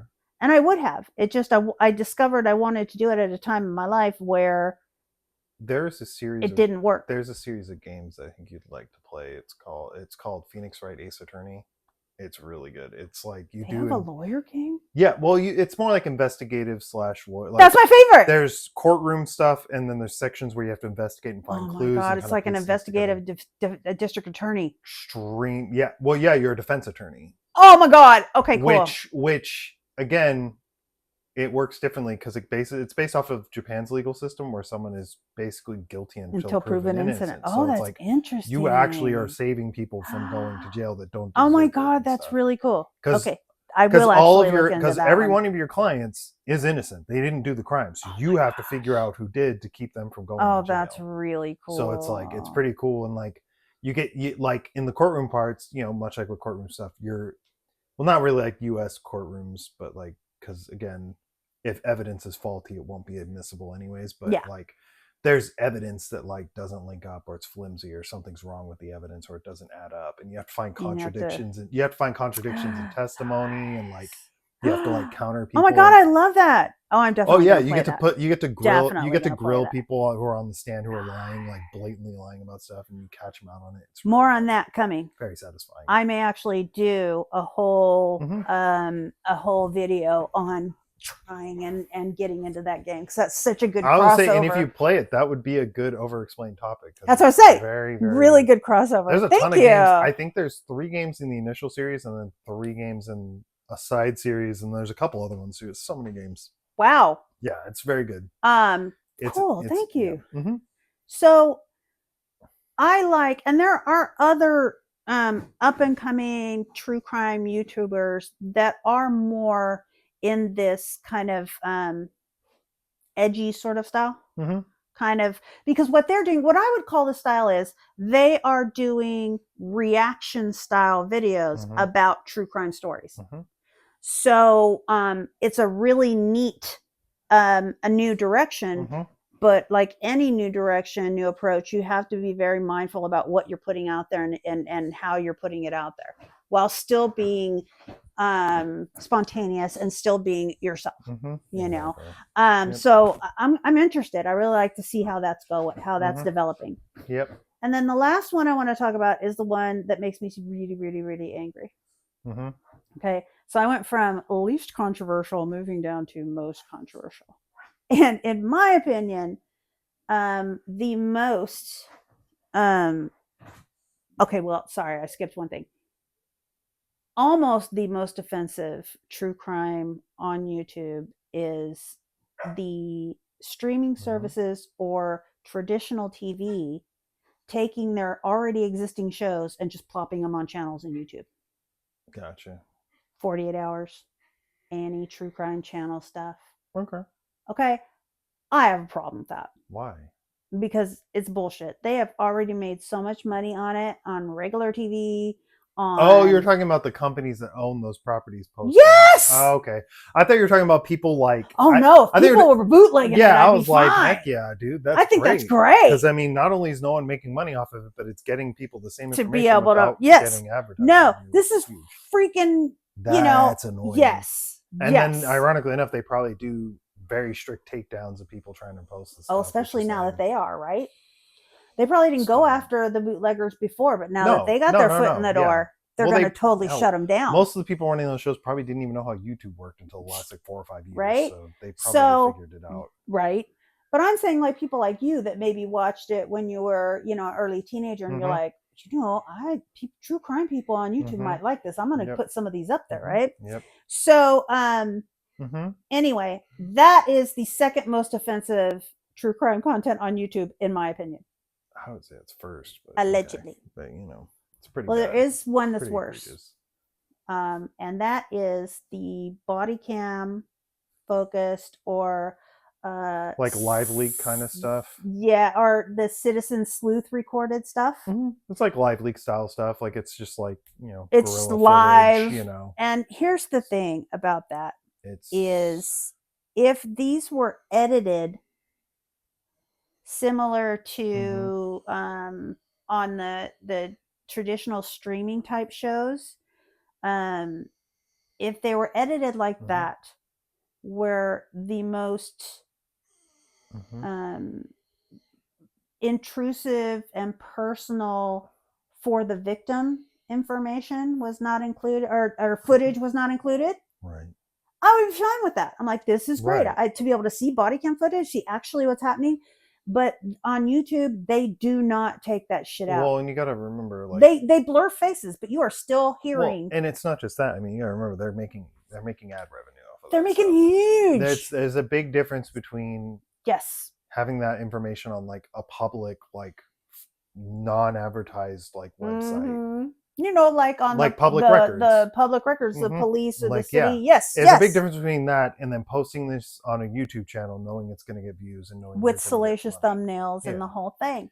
And again, I've watched streaming channels. I've watched traditional TV that was focused on body cam footage, right? And I found it very interesting. And even though it was somewhat intrusive, you know, they did not use the very, very touchy stuff, right? And also, like again, like we mentioned, a lot of that stuff is public record or is stuff that is available for people. But I was shocked when I'm watching like a child abuse case, right? And they are showing all the video from the entire encounter. You know, there's these kids crying and screaming because they're taking them away from the parents or taking the parents away, and all this. And I mean, I'm not saying because it hurts me. Right. It's right. I mean, I can just watch something else that's out there for this kid, their siblings, and the rest of their family, and everybody else to potentially accidentally run into or be told about. And even if they never see it again, they know it's out there, and everybody else has access to it.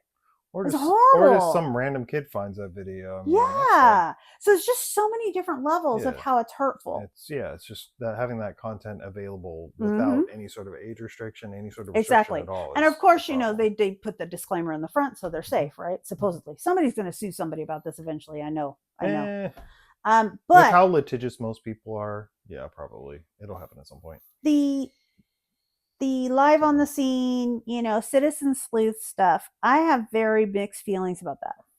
There are a couple that I've seen, um, especially with some of the bigger cases recently, that I'm really glad that they were there because they lived locally and they were able to. They did provide some information and some context that really helped. Um, but I've also seen some that have literally, and they've put their own video of them doing this out, which makes it even worse, literally misdirected police and investigators, therefore wasting the police and investigators' time and resources. Oh, I mean, like there have been. I mean, I'm sure some of them have tanked investigations entirely. I mean, that absolutely happens. So, there's that side of that too. I know there were a couple like child crime cases where like because they revealed info to the public and to the press and like it was revealed and it was leaked, it was inadmissible and they couldn't, you I know. know there have been mistrials. Yeah, And and it's anytime there's just a like mistrial, you potentially have changed what the ultimate outcome is. I think it depends largely on the level of professionalism. I think stuff like that's fine if you Absolutely. have a track record of actually getting people convicted. I think being able to assist and being able to offer a perspective that the police and like law enforcement can't really Yep. get is huge. But I think the problem is, there's no organization to weed out those people from like, the And I'll give wannabe you a great heroes, example don't that know what on they're the doing. face of it didn't really look that bad until I Mm-hmm. actually watched it. Mm-hmm. Was a guy who got a tip that there was some sort of evidence about this ongoing search Yep. for a missing juvenile, Right. that there was evidence in this particular discount store back parking lot, or Right. actually it's sort of like a grass area outside of Right. that, Yeah. right? Now, if the person had decided to go look there Yeah. Mm-hmm. and saw something and stayed away from it and called the cops and whatever, to me, that's a level of professionalism where you actually could be helping the cops. Right, because it's like it's basically surveillance footage at that Yeah, point. It's you're like not it's a messing with point of view. evidence. You're just another set of eyes. Yep. And the police probably got the same tip, and you may be able Mm-hmm. to help. However, they called the cops and said, "I'm here now. There's more people showing up. I don't know. You guys better come out here." So they sent out a car, a couple cars, everything else. It turned out to be nothing, Mm-hmm. Yeah. right? So there's different Well, and the now. crazy thing is that's probably one of the more tame examples of Oh, it not is. messing, It because at is. least then It it's like is. nothing actually happens. So I Now, mean, there's another guy who helped out recently with the case of the family, I believe it was in New Mexico, where the parents are now charged with the murder of their child, little mm-hmm. baby. Right. I believe it was late last year or Mm-hmm. very early this year. Mm-hmm. Can't remember the name offhand. Sorry. No, yeah, it sounds Um, familiar. I think I've heard something about it. but there's a guy who he used to be a private investigator, or he is a private investigator. Mm-hmm. He has volunteered a lot during doing searches, like ground searches, Mm-hmm. and things like that. And he's actually taken some courses and has skills and stuff. And he now, not only, it started out him just providing commentary to traditional news, Mm-hmm. but he now has his own YouTube, Mm-hmm. and will present videos of him, either doing his own private investigator type stuff or Mm-hmm. helping out with searches and things Right. like that. Mm-hmm. He is very careful and very respectful, so that what he puts out is not ever going to be able to be used in a court to Mm-hmm. free somebody who's guilty. Right. Um, does that mean that he doesn't call a spade Mm-hmm. and like say, this guy's weird, I talked to him, he's weird, Mm-hmm. I don't know why, but he's weird, Right. right? He'll do that, that's fine. Mm-hmm. but he doesn't say things that could mess up a case. Right. And you immediately can tell the difference. Mm-hmm. I think everybody feels the same way. I'm a little nervous about any regular people Mm-hmm. going around with a video camera and an active investigation or a search for anybody. But in real life, those folks have always been there. They just didn't have the camera. Right. Right. So I hope that maybe as this develops, people will learn how to be more responsible and they can be an asset to police investigations and not a hindrance. Right. But it is, I think, easily the worst type of true crime of the main types. Yeah. Now, again, if there's some horrific deep catacomb caves at the bottom underneath YouTube of horrific crime content, I don't want to go there. I don't want to know. It's probably dark web stuff. There's I'm probably thinking stuff there, I'm sure. So probably not YouTube, but just in case, I wanted to say, I don't know, and even with a lot of research, I can never find everything that's on there. But those are the main types of true crime content on YouTube, in my opinion, and from my research. Guys, I am not the kind of person that's gonna get all prickly. If you guys bring up more stuff is great. Yep. And even if you bring up any kind of mistake I make, that's awesome. Same goes for me. If I miss something, I mean, because there are Resident Evil fans far more rabid than I am, and I mean, I'm pretty high up there. Hard to believe. I've been playing the game since 1996, so it's but I mean, I'm sure there are plenty of people that probably. Good point. You always want to. I'm probably going to start off by mentioning a few things that I may have missed or things that may be relevant. Oh, got it. Okay. In regards to sort of, because my whole thing is I'm going to be describing the original games. I'm not talking about remakes, and some of the remakes do have additional content that's added in. When I talk about Resident Evil 2, I'm talking about the original 1998 release on the PlayStation, which is very different from the remake, which was released in 2019.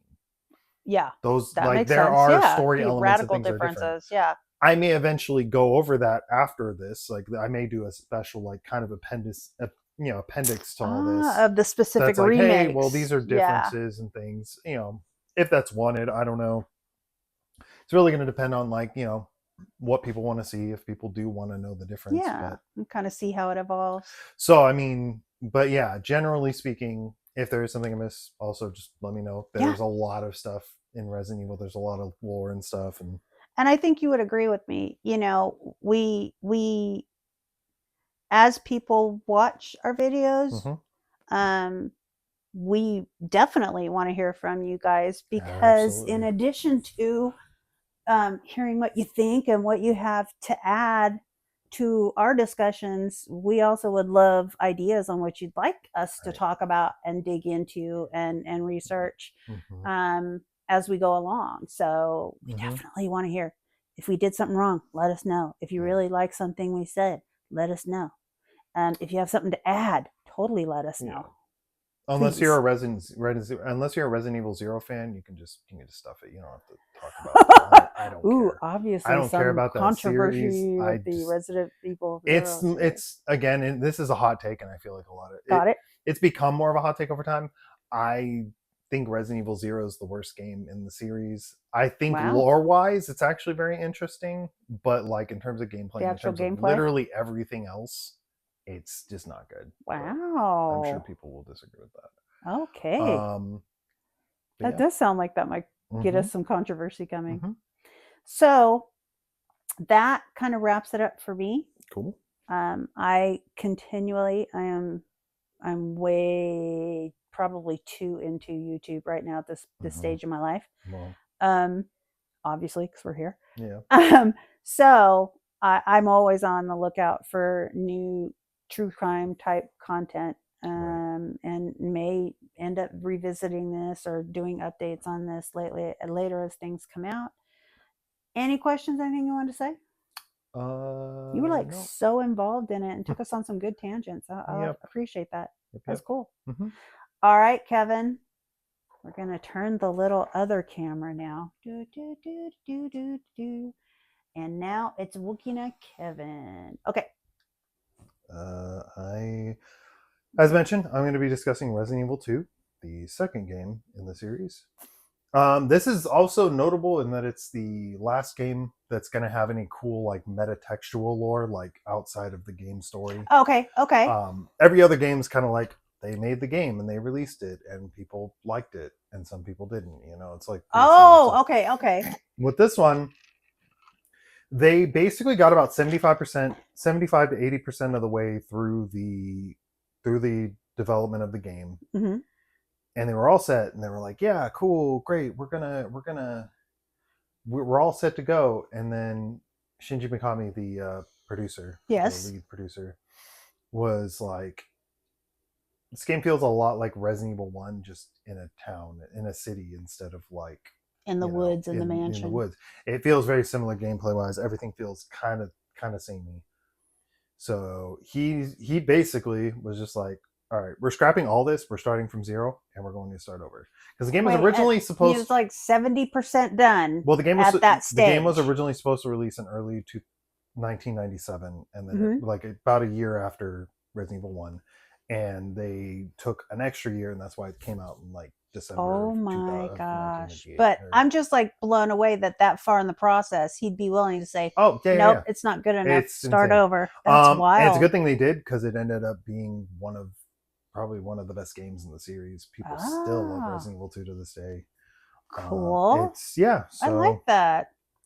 So a bit of explanation. Hold on here real quick. I need to turn on power save for whatever reason. Oh, because my battery is low. That is probably. It's all good. It's fine. Shouldn't be too big of an issue. I should have more than enough. It's just once you have it open, you should be fine because it takes so little. Yeah, but so there's an interesting mechanic in this game I should probably talk about first. There's two different There's two different like scenarios. There's scenario A and scenario B.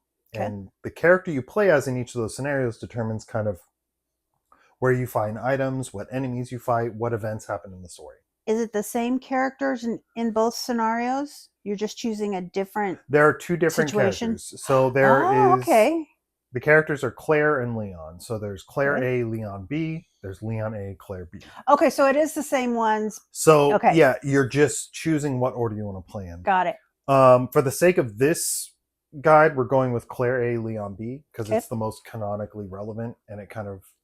I don't know if it's fully 100% canon, but it's like just about everybody pretty much out there, just about any fan will agree that Claire A, Leon B is like the most canonically sound one. Okay. There's nothing in Leon A, Claire B that necessarily ruins the story, but there's a lot of weird contrivances and things that just kind of don't make sense. Okay. So, all right. So the story, going back to what happened, the STARS team gets back to Raccoon City. They get back to the Raccoon Police Department.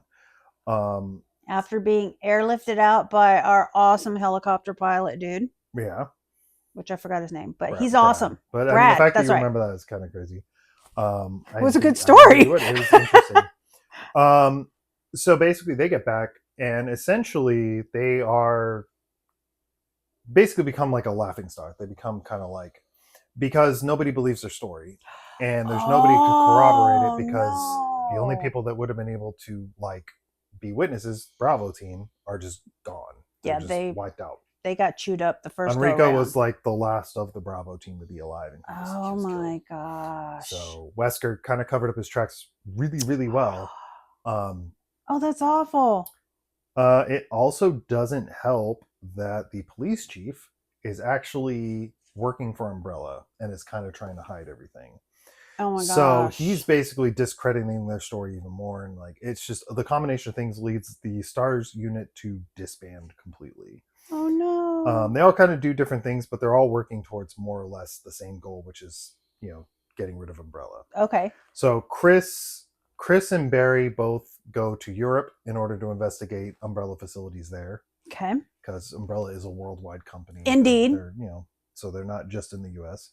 It's kind of, I think it's supposed to be kind of a plot twist, as it turns out it's much bigger than they anticipated. I'm not surprised though, because the definition of an umbrella corporation, it all, what I mean? There's like always way more underneath. Yeah. Yeah. That trend does continue throughout the series. And then Jill decides to stay in the city to investigate the network of facilities under there, much like the lab that was under the Arclay facility. Got it. Kind So of figure she's out what's digging going on. into more what's here at the headquarters, kind of, yeah. And then they're going to Europe to kind of figure out, see if they can get more info. Check out the kinda, tentacles. yeah, kind of see if they can take things out from the inside out. Cool. During this time, there's a gradual T virus infection which is creeping into the city. It starts in the sewers in the outskirts of the city, obviously because the T virus was released from the explosion and from all the animals and all that stuff. Oh, I didn't even think about that. Yeah. Anything that's alive or anything that would have been. Oh my gosh. So basically, they start attacking animals, which in turn attack people, which in turn kind of causes those zombies to end up going into the sewer system, which is on the outskirts of the city. They attack people in the sewers who start getting sick, and it just kind of spreads in from there. It's like the plague. Seriously.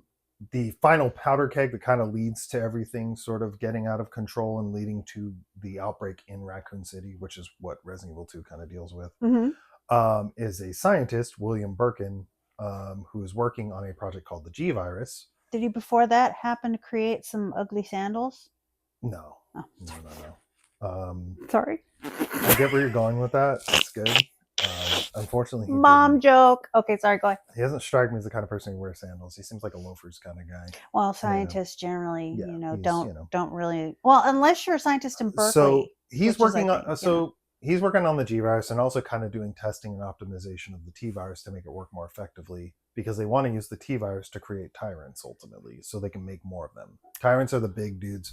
The problem is right now it's a lot of, it takes years and years to create one. They want to be able to create, like, mass produce. Yeah. And so he's working on that, and then his lab, which is underneath Raccoon City, is attacked by a strike team, like a spec ops team from the Umbrella France facility. Who are trying to get a hold of the G virus, basically, and claim it as their own, and kind of get the recognition for that. And also get control. Yeah. They shoot that. They shoot him. They shoot William fatally. But before he dies, he injects himself with the G virus, and basically starts to mutate and hunts them down and kills all of them. Oh my god! Except for one, who I'll talk about. There always has to be that one, so you don't know. I mean, right? Yeah, right? Yeah. And then that sparks. So then what happens is, because of that, and because he was also like munching on a bunch of other viruses when he was in his mutated form, like he was just like. I didn't think about that. But there he is in the lab, and some of it spills into the sewer. The rats take that, and all the other animals, any pests and stuff. Is that how Mr. Splinter came? I'm sorry, there's just so many crossover questions. They take it up, up to the surface, and of course, naturally, it kind of progresses from there. It gets pretty quickly out of hand. Literally, just like the plague. But meanwhile, this is pretty far into the outbreak. There's another game later called Resident Evil Outbreak that will actually kind of explain things from the earliest phase of the outbreak to there. Oh, okay. Might cover that one. I'm not 100% sure. So, like, even pre-Resident Evil 1? No. It'd be pre-Resident Evil 2. Like so between... Before. Okay, got it. So kind of like bridges that gap a little Got it. Okay, I see. So at the beginning, it's a good chunk of the way through the outbreak when character Claire Redfield, one of the main characters, she rides into Raccoon City on a motorcycle around the same time as Leon Kennedy, who is another character, the other character you can play as. He's a rookie Raccoon Police Department officer. He's late to work. Canonically, I don't know how canonical this is. I think it is. It's like pretty much all but confirmed. He's late to work because he got super hungover because he drank like a ton the night before. Because he was celebrating getting the job. And so he's running super late. And he's trying to get out there, and he stops to get some gas. And there's a diner right nearby. Got it. So she rides in town across the street from the diner. But before he can get into the gas station, he accidentally hits a person who he thinks is a person. But it's a zombie. And so he's basically telling him, like, stand down, Yeah, so he's forced like, to kill what the fuck, him. dude? He's forced to kill him and get away from him. And then ultimately, he sees some commotion going on over at the diner where Claire is getting attacked by zombies as well inside the diner. Oh. Because she stops to get some food. Right. So she's already inside. Okay. So she's about to get out, and then like Leon meets her at the door. Like as soon as she opens the door, Leon's there, and he takes out the zombies there and basically saves Claire. Oh, good. They both get into a police cruiser. They find. He finds a key, drives it. There's a gun in the glove compartment, which is the gun that Claire starts with. She gets the gun in the glove compartment. Leon has his own gun. Got it. But they both basically have like service weapons, right? Well, he has like his sidearm. He doesn't have his main gun. Oh, but it was like the rifle, the shotgun. And then she has like whatever their service rifle. I think it's a Beretta I think M92. Wait, so it's a handgun, not the rifle. Okay. It's a handgun. Yeah. Got it. Okay. And then ultimately they manage to get a good ways out, and then a zombie pops out from the backseat, attacks Leon and Claire. Leon loses control of the car. He's able to he hits a wall, which allows with the zombie, of course, hits the wall as well. May I interrupt? Yes. Okay, so Leon has already literally run over a zombie and had to kill it. And he rescues Claire, who is surprised by zombies in the diner. They get in the car and nobody looks in the back seat. Leon's a very good. He's the best cop. He's the best. Apparently, and I know he's a rookie, so we should give him a little slack. But I'm just saying, their uber recent experience as human beings would make you think they would. Leon is my favorite character.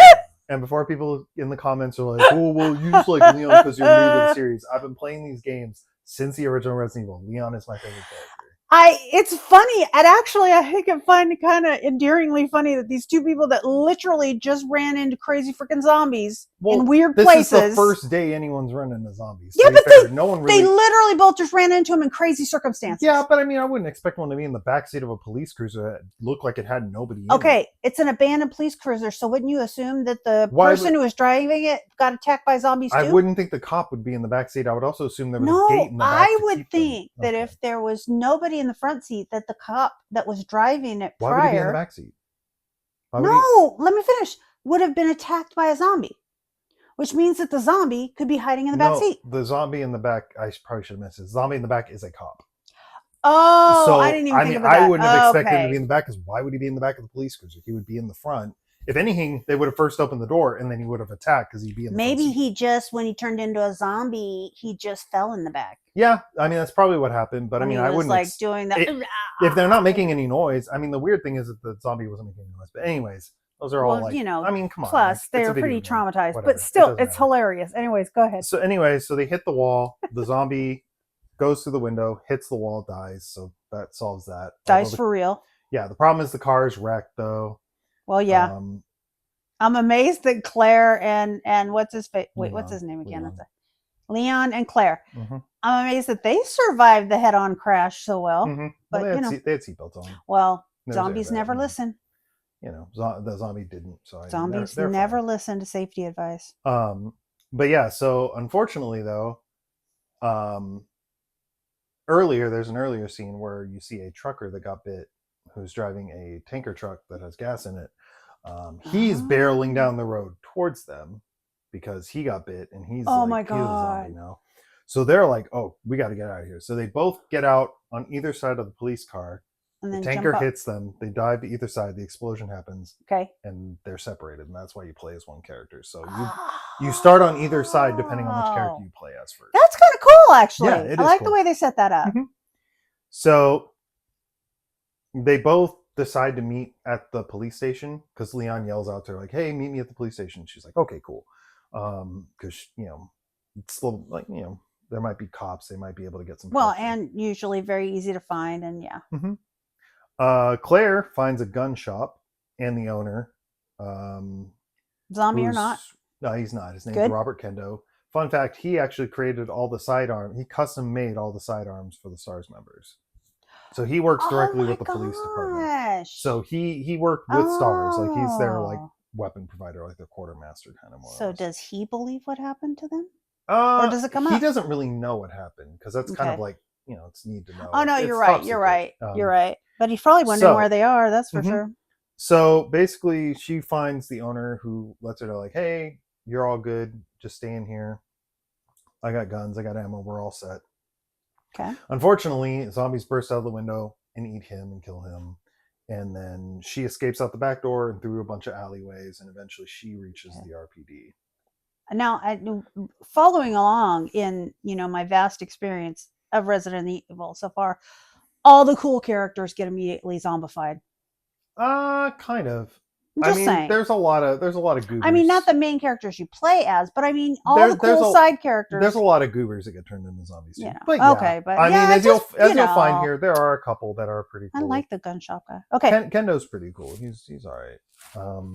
He's kind of a fan favorite. Like, people have made like mods of Resident Evil 2 that have him as the main character. So I mean, nice. He's like a goofy fan favorite. People like him just mainly because he just immediately jobs at the beginning and dies well, he's a good guy. I mean, he's aligned with the good guys. Yeah. And he has a really cool name. And I don't know, you just kind of would like him to hang around. Speaking of goobers that get turned into zombies. Uh-oh. Next. On the way to the RPD, outside, kind of in the main courtyard, Claire finds Brad. And he's a zombie. He got eaten. Yeah. No! That's not a goober that gets eaten. That's one of my favorite heroes. Brad is a goober. His nickname is Chicken Heart. So I mean, like, he's a saved them. That he did save. That is true. I mean, he was a good helicopter pilot. He did come in clutch. He did drop the rocket launcher, which literally allowed them to kill the tyrant. So he did, actually save them. And he, but I'm just saying. I mean, yes, I know he's not perfect. Mistakes have been made. That's true. But I like Brad, and I'm very sad that he's now a zombie. Does she kill him? Yeah, it takes like 30 bullets. He's weirdly strong and he's really fast for a zombie, which is strange. Isn't that ironic that he hit his stride as a zombie? Yeah, I was gonna say he's actually more successful as a zombie, which is odd. But sorry, Brad. So R.I.P. Brad. So she takes him down and then enters the RPD. The RPD is a weird building. Because I should probably explain this now. Just in case you want to know, that would be Raccoon City PD. The Raccoon City Police Department. I think most people will know. Most fans will know that. I think most people watched the last video. I'm just trying to be cool, so you know. So the Raccoon Police Department, the precinct building, has like a bunch of really weird puzzles and weird stuff. Like there's like these, because that happens. There are these like and it's all used to unlock stuff. So like there's this medallion puzzle where you have to insert medallions into something to unlock an area that leads into like the parking garage for some reason. Do you know what that reminds me of? Is that there's also that Nickelodeon show of the Hidden Temple? It's Legends of the Hidden Temple. Okay, sorry, go ahead. Turns out Olmec was the police chief all along. He set up the stars. That's a conspiracy. That's it. That's hilarious. Olmec, god of mischief. Olmec, Chief Olmec. Oh, Chief Olmec, but in a different. Yeah, okay. I get Chief Olmec. I should have shown. Yeah. You're right. That was kind of cool. So there's also these doors that have different like old-timey antique keys that you use that are related to the different suits of cards. So there's a spade key, a diamond key. I'm not kidding. There's those. We're just like going, 1800s over to Alice in Wonderland. We're going everywhere. Sorry, there's something in my eye. There are like puzzles that lead to like ammunition and stuff, which they later explain as Irons basically sabotaging the police. Okay. Because he doesn't want them to make it out and reveal what happened. So he's trying to sabotage them by unlocking all this stuff behind weird ass puzzles. And they even comment on it. The cops are like, what is happening? Like, what is going on? This is not what it was like when I was here yesterday. For whatever reason, the chief decided to lock all of our ammo behind the red jewel puzzle. And we don't really know why, and we're not sure. Is so we got funny. Other stuff to worry about, like the 20 zombies trying to burst in. But that is really funny, though. That juxtaposition is funny. And their explanation for this, it's kind of legendarily bad, so much so that people now it's kind of a meme almost at this point. Yeah. So anytime in the series that there's like a weird amount of puzzles in a place that shouldn't have puzzles, people are like, oh, it was originally an art museum. Because that's the excuse they use here. Is they're like, oh yeah, it was originally an art museum. I'm like, that doesn't explain why it has... We did all the work to put in cells and desks and stuff, but we just left all the puzzles. Yeah, it's like, that doesn't explain why I need to use an old antique diamond key to get into like or medallions to get into the operating room. Like medallions in a certain order. To get into the meeting room. Why do I have to use a spade key for that? What is happening? Like none of that would exist. It's the dumbest explanation in the world, and it gets memed to death. And so like there's this one area, I think in like Resident Evil 5, it's the entrance to a lab, and they're like, why does it have like a ancient like ziggurat style temple and all these like tribal dudes, like tribal like infected people like guarding it?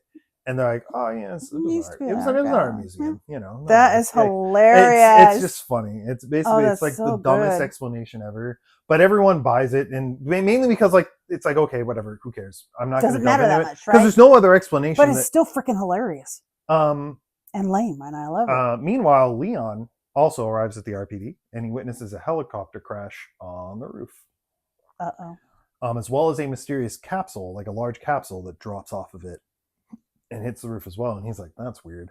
I don't think he does anything about it right now. Does he still go in? He goes in, but like look, freaky things happen on the roof. Let me go in. Yeah, he kind of finds a path in, but like, yeah, he finds a path in. Claire ultimately meets, not the chief, but he's like a lieutenant, Marvin Branagh. Okay. Branagh. It's Branagh. So it's Branagh. Marvin. Got Branagh. it. Yeah.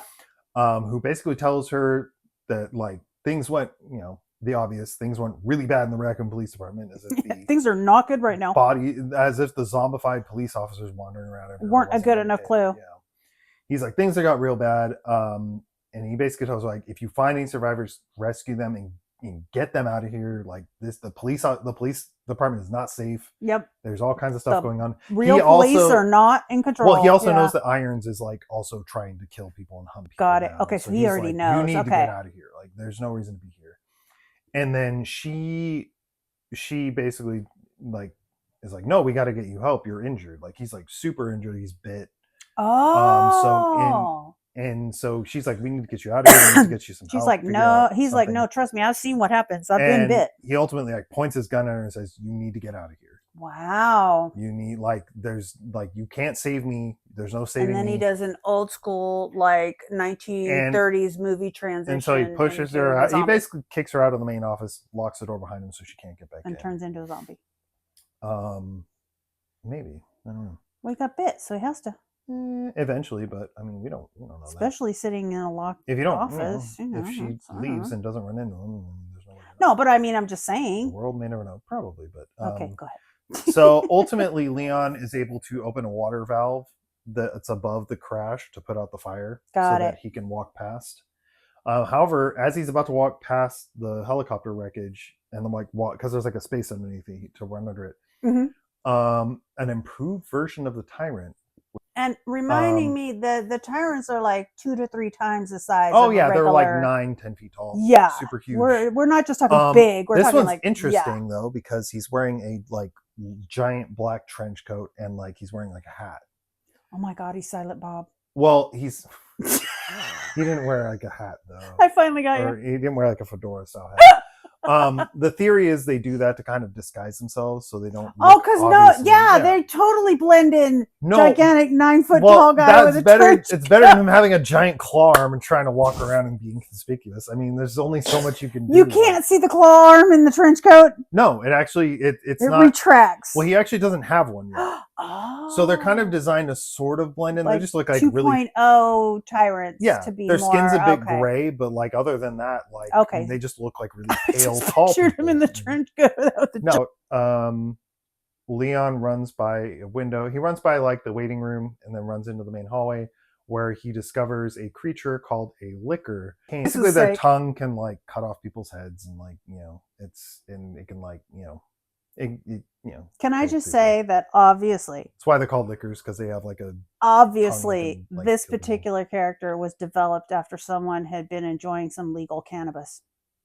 Could be. I think it was also just I think someone really liked the movie Alien.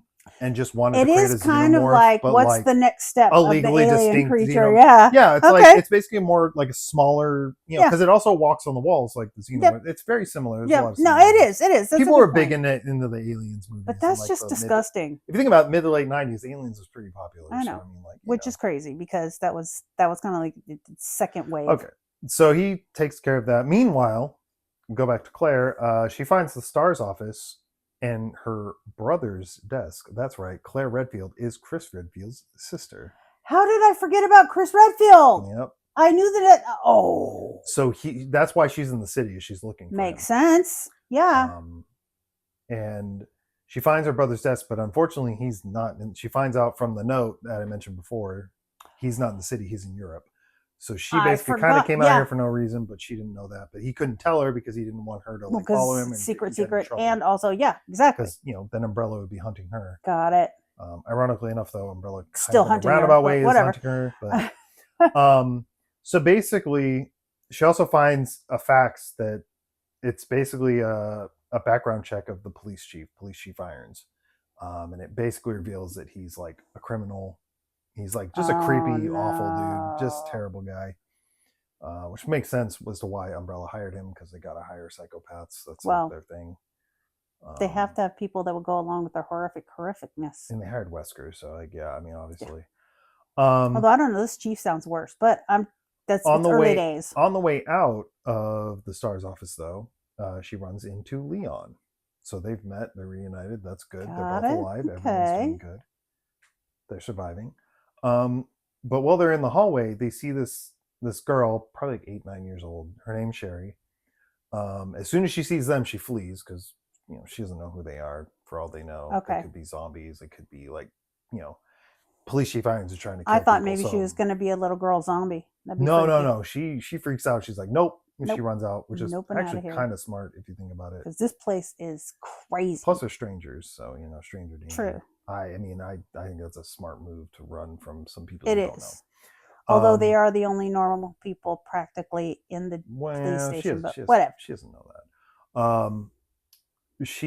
So then Leon gives Claire a radio so they can keep in contact. So like meanwhile they can explore the RPD and find a way out.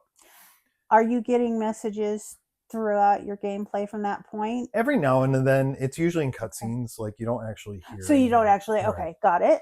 So then Claire eventually finds a report detailing, like a police report detailing the siege of the RPD by the zombies and how everything happened. That's where you find out that like Irons was basically like sabotaging everything, and that like basically everything was going bad. And, and that you find out probably makes her even more worried for her brother. That's also how she finds out that Marvin got bit and he didn't get shot. Like she finds out that he got bit. Oh, I didn't even think about that. So that's another big twist. She probably thought he either got shot or he got like stabbed or whatever. Because he's just bleeding, but like he's like you and I, we know the zombies. Yeah, because he's holding his hand over and she doesn't know it. But apparently he got bit. Okay. So ultimately, she finds some C4 and a detonator to destroy the helicopter wreckage to be able to get through. Okay. Because the tyrant, I think, like punched a part of the wall or something, and it like closed off that area. So now she can't get through. Okay. Oh no, it was when he burst through the ceiling. It blockaded that, so she needs that to get rid of that.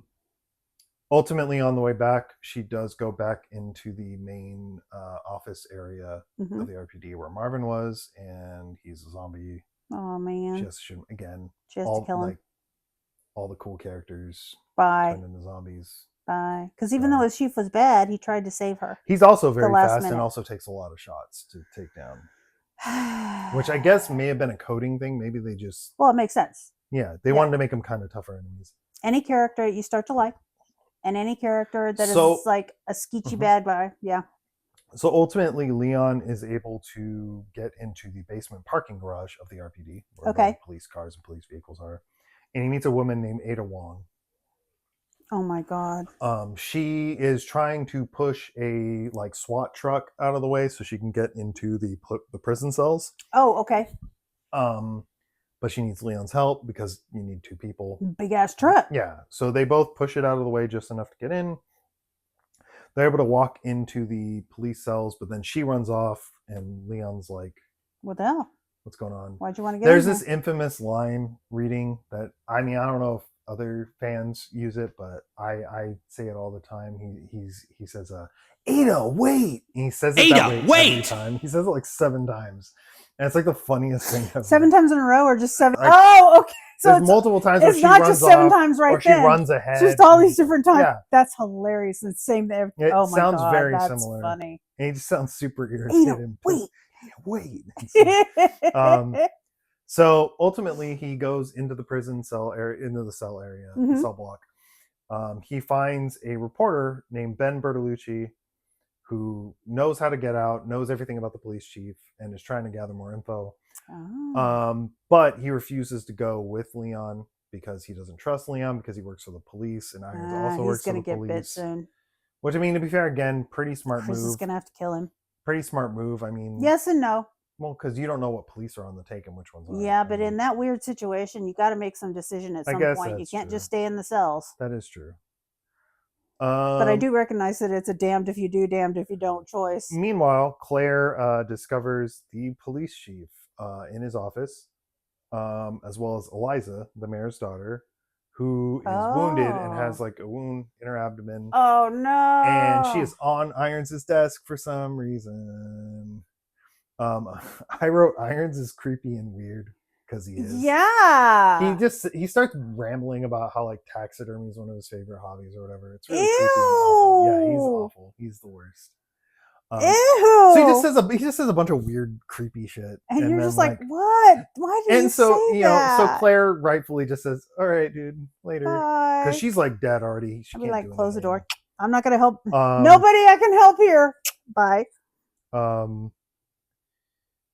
And so she escapes the office. Leon, meanwhile, is traveling through the sewer system, and he manages to get Ada's help to unlock kind of the way back out. Okay. However, while he's unlocking that, and she runs off. Ada, wait again. Ada, wait. Ada, wait. Ada runs into Sherry, who drops a pendant that Ada picks up and puts away for safekeeping in case they meet again, so she can give it back to her. Okay. Because Sherry doesn't know she dropped it, and she's like, okay, got it. Well, you know, if Ada wouldn't run away every time she sees somebody, maybe she'd be able to find this shit out. Well, but Ada whatever. would just wait. Yeah, just wait, Ada. Like, you can kind of understand because she keeps running off, and it's just like Leon literally at one point is like, "I'm a police officer. I'm supposed to be protecting you. If you keep running off as soon as you hear like some horrible monster, like, stop doing it." Running away does not help. You should know that by now. Meanwhile, through some more exploring, Ada is able to find the precinct key, and she tosses it to Leon. Okay. I forgot to mention that Leon boosts her up into like the sewer area, which is where she finds Sherry. Okay. So she tosses it through the vent that she went through, but there's no way for her to get up because she doesn't have anyone who could boost her up. So she's like, "We'll split up or whatever," and she runs off. And it's Ada, wait. This is now the third time within maybe about an hour of gameplay. 1, he should not be surprised she ran away. 2, say it a different way. 3, Ada, stop running away. Leon, meanwhile, just decides to go back to the RPD and kind of try to unlock everything because he still needs to do that. The good news is with the precinct key is able to, so they can like actually fully get out. There's like so they can't get out through the sewers. No. But the sewers did have the key he needs to find go the other way. Yeah. He needs to open the main path out. I just assumed if you can get in the sewers, you can get out. But no, that's a good point. So meanwhile, he's running through the RPD. He keeps getting attacked by the tyrant. The tyrant, like, he'll show up recurring. Just like there's a couple really genuinely scary jump scares where he'll just like punch through a wall and he'll just be there. And you're just like, oh god, and you just gotta run. And then like it's really funny. Try not to panic. It's really funny though, because he doesn't like hit you with claws or try and eat you. He just like haymaker punches you. He'll just be like boom, and he'll just knock you to the ground like 5 feet away. That's I don't know what's worse. The version 1 giant claw, honestly, or just having the tyrant kick your ass. I would rather get slashed by a claw than get like blunt force punched in the face. Because the claw, you're like, who could live with the claw? You're gonna die quick. You're dead. If you get punched in the face, the claw? You're messed up. I mean, he's just kicking your ass in gigantic. The amazing thing is that Leon is still able to like get up after that and still run off. I don't know how. His head should have been punched clean off his shoulders. He probably definitely. It's Resident Evil. Whatever. Who cares? He definitely had concussion syndrome after the first couple of. Okay, so So it's genuinely like terrifying. It's like super scary. Like you the whole time, and he'll show up just randomly. Oh my There are God, like that's set so... areas he can show up in. So sometimes you'll just walk into a hallway and he won't be there, and then you'll be walking back after getting a key, and See, that whole like jump and scare he'll be at the end of aspect the is hallway and he'll so just like cool. run after you. Because It's I really mean, scary. nothing gets me like a jump scare kind of moment. Yep. Like, yeah, like it's like with Fortnite, you know, when Mhm. somebody just lands, like a bad guy literally Mhm. just lands right in front Oh of you. yeah, You're yeah, just yeah. roaming around getting Mhm. your ammo and stuff. Mhm. Yeah, same Or kind they of thing. jump off a roof. Yeah. It's hard not to panic. So he eventually is able to find those 3 medallions I was talking about, because those are the Yes, keys to actually get the out. front door. That's right. And then he's able to ultimately, well, it's like a statue that lowers down and reveals a passage that allows him to get But through. the way to exit, yes, right before the exit, yes. And then meanwhile, Claire is also exploring the RPD, and she runs into Irons in the police cells, I Oh think. my God, really? Or might be his office, one of those two. And basically Irons is just like freaking out, and then he gets like torn apart like alien style, Inside out or outside in? inside out, like kind of like a Whoa, chest burster, but nice. like Yeah. imagine a chest burster, but like with like razor sharp like claws. Like so he Oh, gets sliced up, that's crazy cool. and the creature, much like a chest burster, jumps out and just like runs off. Oh my And God. she's like, so it doesn't even attack her. good news is Irons is dead though, so that's actually pretty cool. Yeah. That's pretty dope. Yeah, he's really dead. Yeah, he's like dead. Yeah. And then it tries to attack Claire before escaping. Just okay, got it. It's not worth it. Leon then enters the basement, the parking garage basement, and he enters through the parking garage basement into the cell blocks. Mm-hmm. And then he finds out that Ben also suffered the same fate. Like he also dies. Regular dies or chest burster? Well, I'm going to call it the chest slicer, because chest slicer. Yeah, it's the same concept, but yeah, it's different. And then shortly after that, he gets a call from Claire, telling him that there is another way to get out of the RPD, because I guess the medallions didn't find a right way to get out of there. Or it did, but she's able. I think she found. She finds another direction they can go in to actually get out. While he, got it. Yeah, so he unlocked it, but she was able to. But she doesn't. If you play as her, yet. you're going through, and you're going to do a different. Yeah, that makes sense.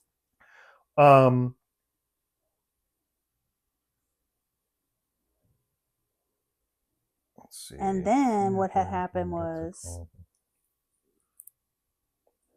Oh yeah. So ultimately, he decides to. He hears Ada running through or something, or here like. Can we do it? Ada, wait! Yeah. Okay, and then sorry. he decides to follow her, but then he's ultimately attacked by.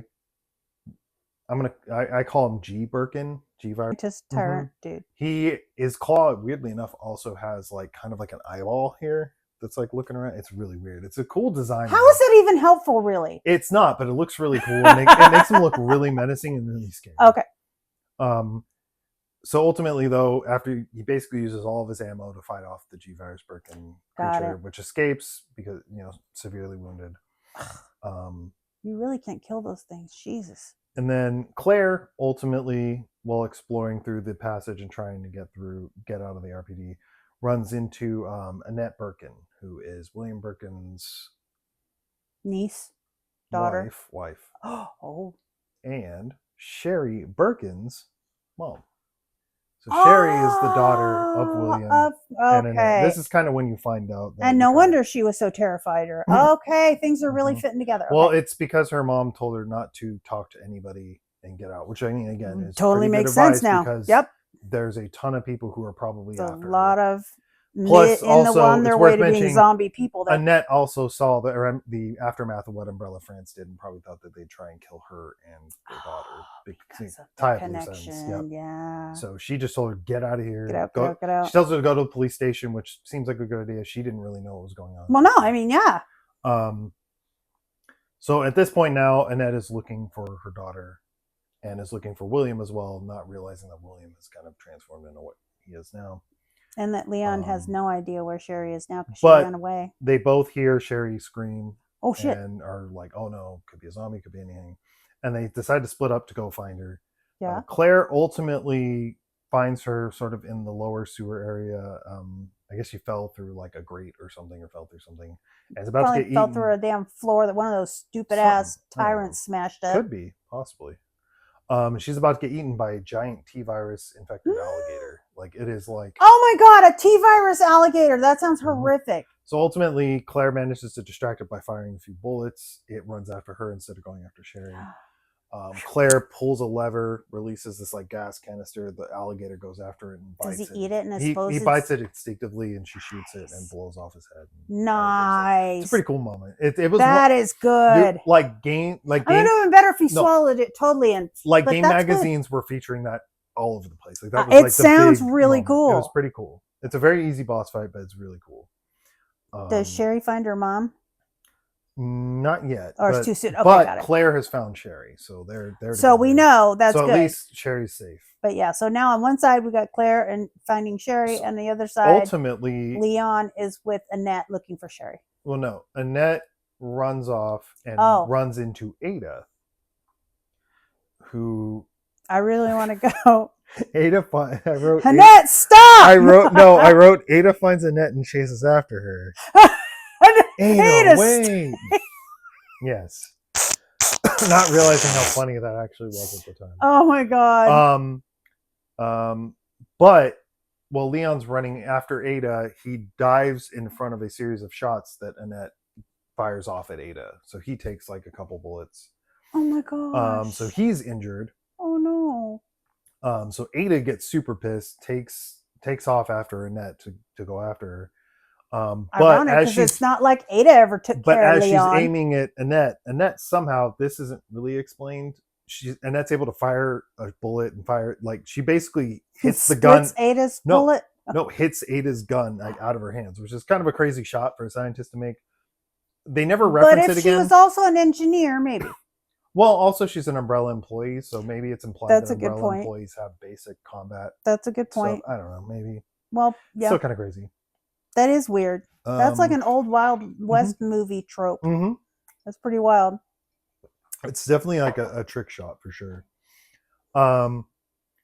But Annette ultimately explains that Ada's basically trying to find her boyfriend John, but Annette basically says, "Oh, he's been dead for about a week and a half. Yeah, he's been dead for a while because he's zombied and then he got killed. He worked for Umbrella, so he's turbo dead. Oh, so he's been dead. Yeah, probably before the virus, like the outbreak. Third level of dead. Yeah. And then Annette sees the pendant, Sherry's pendant on Ada, and gets super pissed. Oh shit! Thinks that Ada went after her daughter. Oh no! And basically goes after and Ada, tries to take the pendant and knock Ada off of the catwalk into the pit below. Oh my god! However, Ada is able to overpower her and throw Annette over that railing. Oh my god! So Ada, is Annette dead or just we don't know? We don't know yet. Okay, that's fine. She fell down there though. Okay. So Claire and Sherry, now that Claire's managed to rescue her, they take a underground tram car that they find in the sewer area. Well, now they're in kind of like a maintenance area. It's not really a sewer area. Got it. Okay. Now it's kind of like just a maintenance underground. Just sort of like a basement-y kind of. Like kind of near the subways, storage. You would assume. Yeah. Okay. They take the underground tram car, and then they take it down to the end where there's like a turntable lift. Mm-hmm. They're able to power it on. They take the lift down. But when they get about a third of the way down, Claire's attacked by G-Virus Birkin. Shit. So she manages to drive him off before the lift lands, which is good. Okay. So she, injures Why him. are they going down instead of up? Because there's no other way out. So they're really just trying to they were just trying to get out of the RPD because it was dangerous. They're just trying to find a place that doesn't have a ton of zombies. Okay. And they know up didn't work, so might as well just go down. There's not really anywhere safe in the city. Got it. If the RPD isn't safe, might as well go down, see if there's a way to get out. Yeah, they're just kind of just taking whatever path they can get through. They don't know if they're going to be able to get out, but I mean, that's the only thing you can do in that situation. Yeah. And then ultimately, she's able to, Sherry's good. She's fine. She didn't get attacked or anything, luckily. So the lift ultimately lands at its end destination, which is a laboratory entrance. Oh, geez. Underground Umbrella laboratory, most likely. You'd think. I believe there's actually an Umbrella logo on one of the. You wouldn't even really on the security office, the security entrance of that. Office. Okay. So she has Sherry stay in the entrance office since it, has a closing door and it's locked and nothing can get in there. Theoretically. And it's the safest place because if Sherry goes with her, it's probably going to be dangerous. I don't know. Yeah, but at least she'd know where she was. But That's anyway, true. I don't know. Well, she still knows There's where just she's no at. good choice there. And then Leon also takes the same tram, which travels back up after it travels down. Okay, gotcha. So he shows up, I think about like 20 minutes after that, 20, 30 minutes. And by that time, the tram's gotten back up there. But ultimately, he is attacked by the tyrant first, fights him off, and then they're like, "Oh, okay, cool, we're safe." But then G-Virus Birkin claws into the roof and ends up injuring Ada really badly. Oh no! One of the few times, ironically enough, she didn't run off and she got injured. But every time she saw, so maybe Ada didn't need to wait. Maybe now I feel kind of bad. Maybe moving was probably. But now she's dying and she's heading toward the light. And what do we say? Ada, wait! Yeah. Okay, sorry, I had to throw another one in there. Good. That's actually pretty good. Thank you. That's not bad. So ultimately, as you would expect, the tram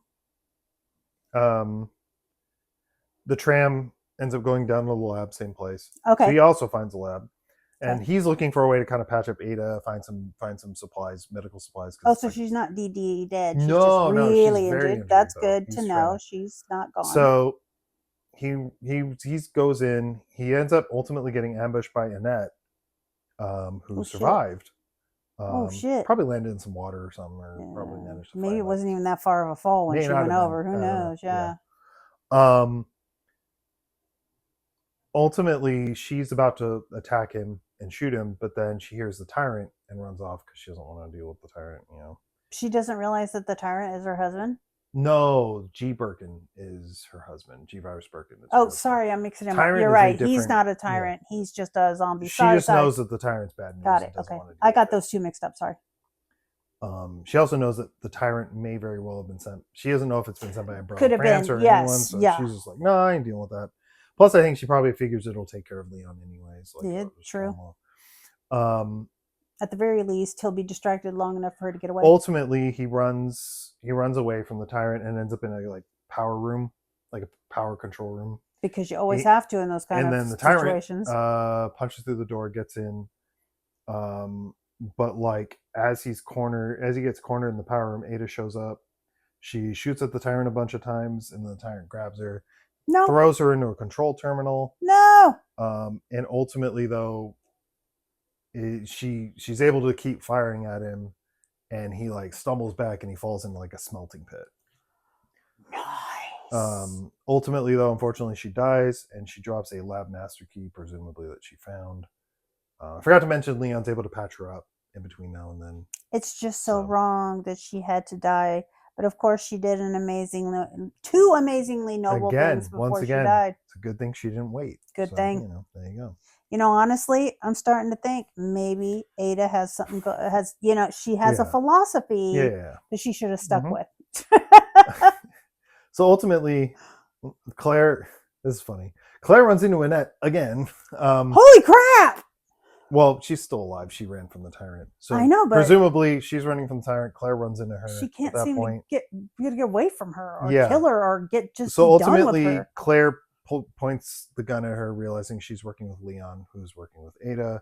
So she doesn't trust Claire anymore now. She used to at one point. However, G-Virus Birkin busts into the room. Then Annette kind of tries to talk to him and tries to make him see reason, but he just he can't cuts her down. He's a freaking T-virus. So he just right through her. Really? And he just ended her? He just runs off. Wow. Because before... But she's for real done? She's dead, yeah. Wow.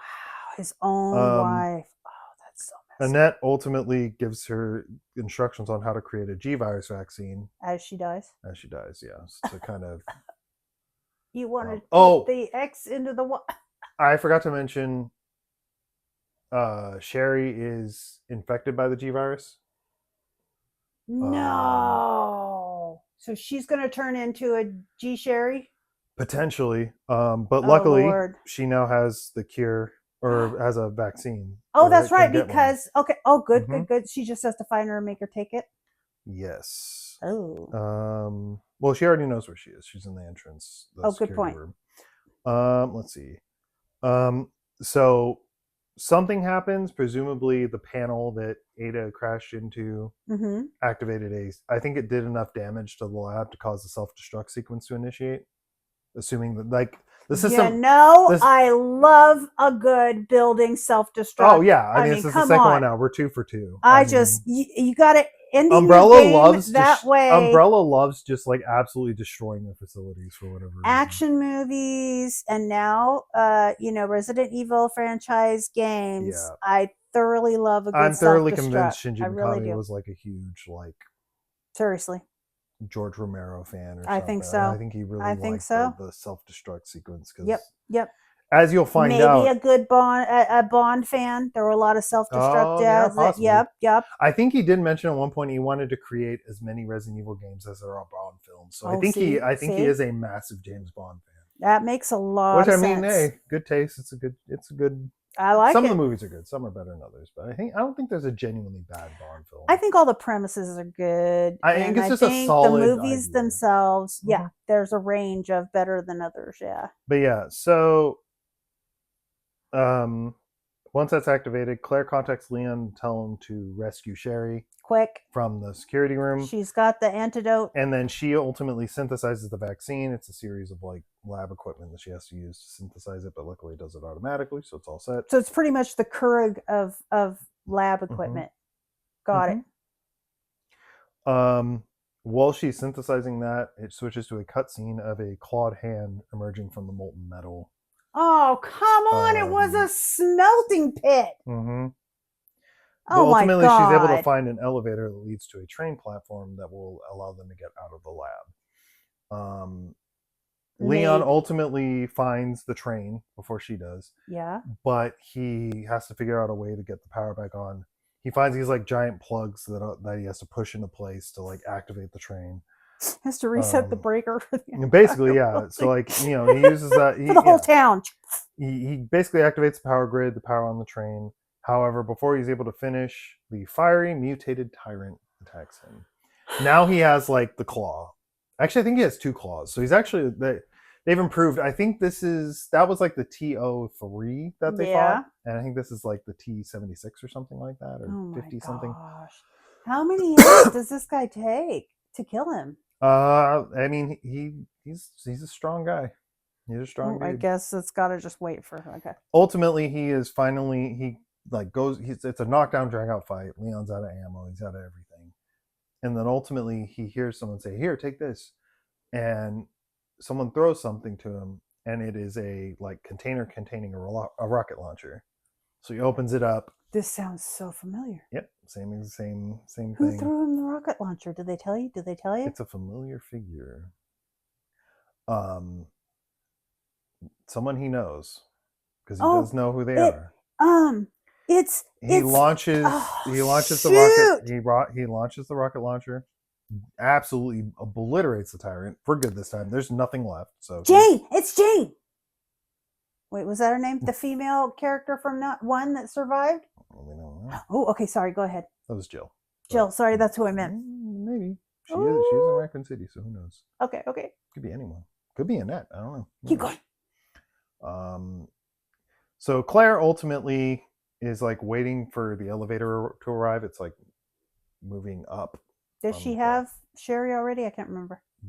Leon has Sherry. He rescued No, that's her. right. Sherry's cure. In the train, and Leon was trying to activate that's it. That's right. She's the one getting the cure. He got Sherry. Okay. Right. So ultimately, while she's waiting for that, she has to fight a very heavily mutated G Birkin. He is he's like a quadruped, so he's like kind of like this like beast creature now. Oh my god! He has like this huge like the Sarlacc from like Star Wars. Yes, little sandpit thing. It's one of those. He has like the radiating. This is starting to feel like a Star Wars creature. So she has to fight that, and is ultimately able to just barely take it out using like pretty much every bit of ammo she has. Wow.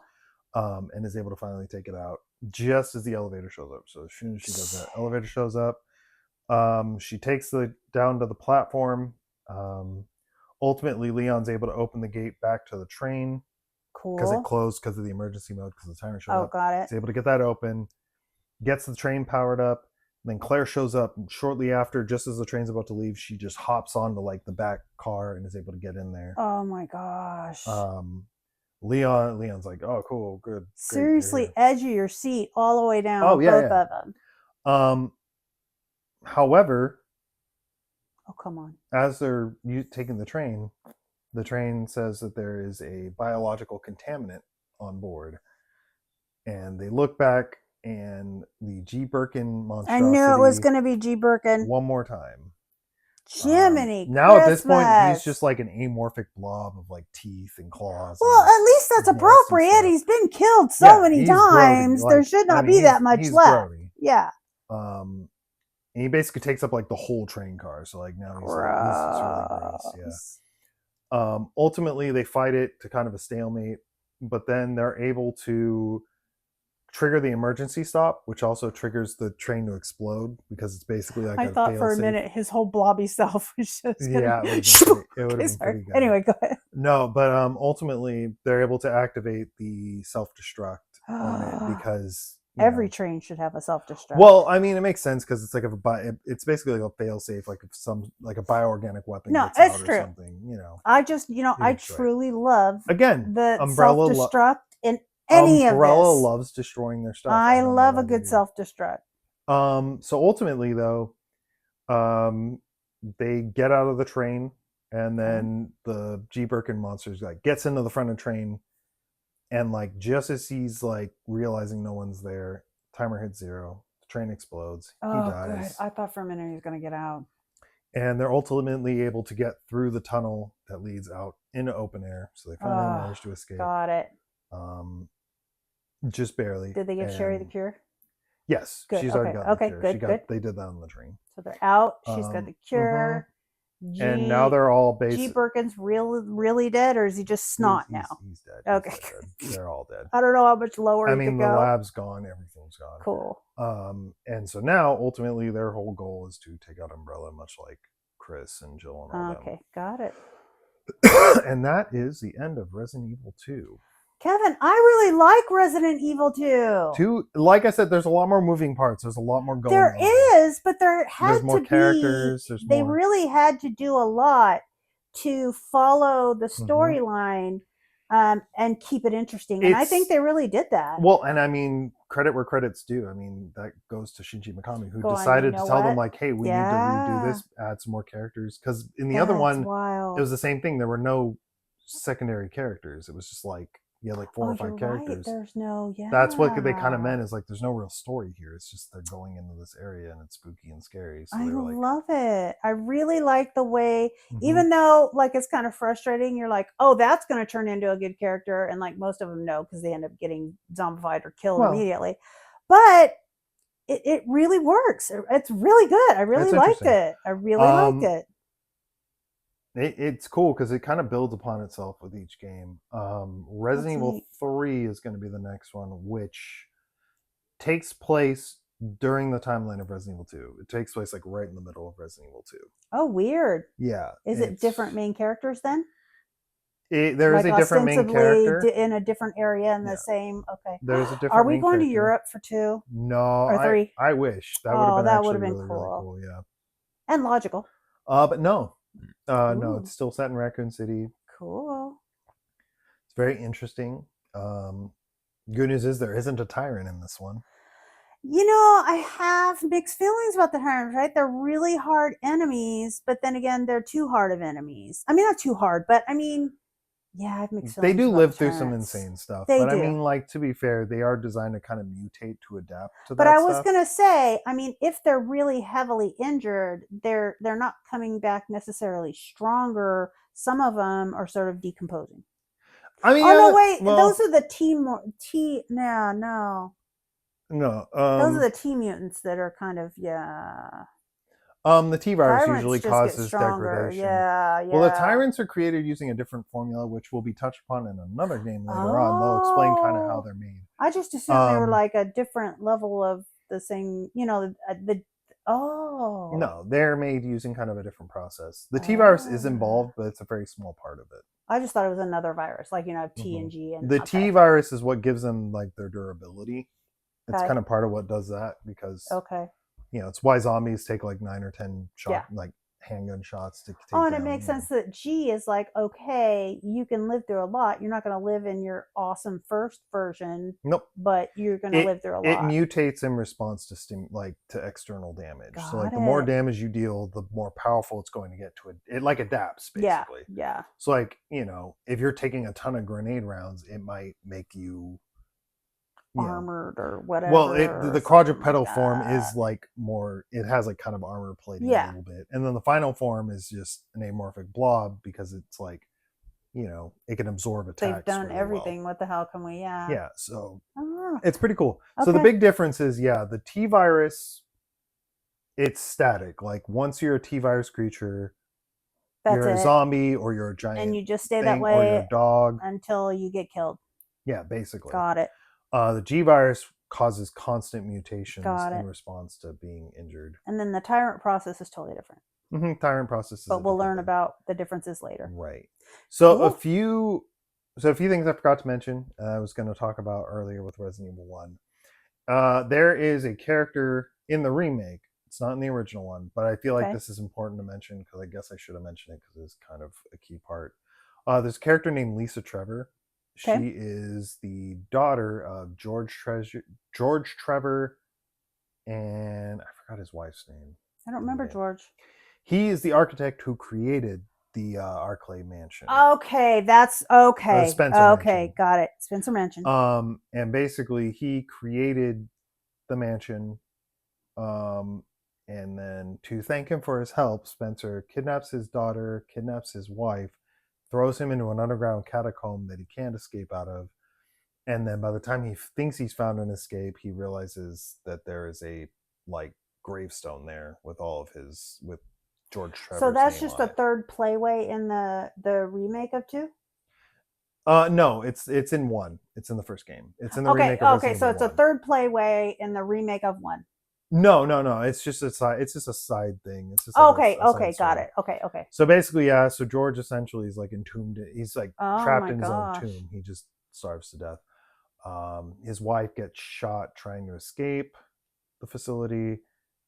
And then his daughter, basically, they basically use her as a test for a bunch of different viruses and stuff. Oh my gosh. So she's super mutated. She gets to a point where she's so mutated that she's able to just absorb viruses and stuff and mutate them into different things. That's terrifying. Yes. It's probably the most evil thing that's done in the series. Wow. And there's no given reason why Spencer did it. He just kind of did it. And you're saying, is she the one that is in the remake of? In the remake of the first game. Oh, the first. Yeah, okay. She's an enemy. She's kind of a tyrant style enemy. She's immortal. She can't be killed. What obviously. The hell? So it's weird. Yeah, it's just there's no explanation why Spencer did it. He just did it. And it's kind of weird. I don't know. I feel like the addition of Spencer and the addition of her, if they had a really good interaction or series of interactions, it might be cool, but they just seem a little flat now. Yeah. A lot of people have that complaint, and I do too. Is it's just another tyrant style monster. Why add it if it's not new? Yeah, or different. Or if there was any reason or any sort of storyline explanation, if it gave us more insight into Oswald Spencer's character. True. Because that's another point of contention. Or even if it foretold something in a later, just something more beefier. Here's the wild thing, and I mean, I'm not going to reveal any of it because it is a spoiler. But in Resident Evil 9. You find out some stuff about Oswald Spencer's background. Okay. Which is crazy that they didn't reveal anything about him until the last game, the latest game in the series. True. Kind of weird. And I think a lot of that was just response from fans who were like, "Hey, what's the deal with Spencer?" Yeah, this is dumb. When was the remake of 1 put out? As far as in the order, I believe it was 2001. And it was released on the GameCube. Was originally.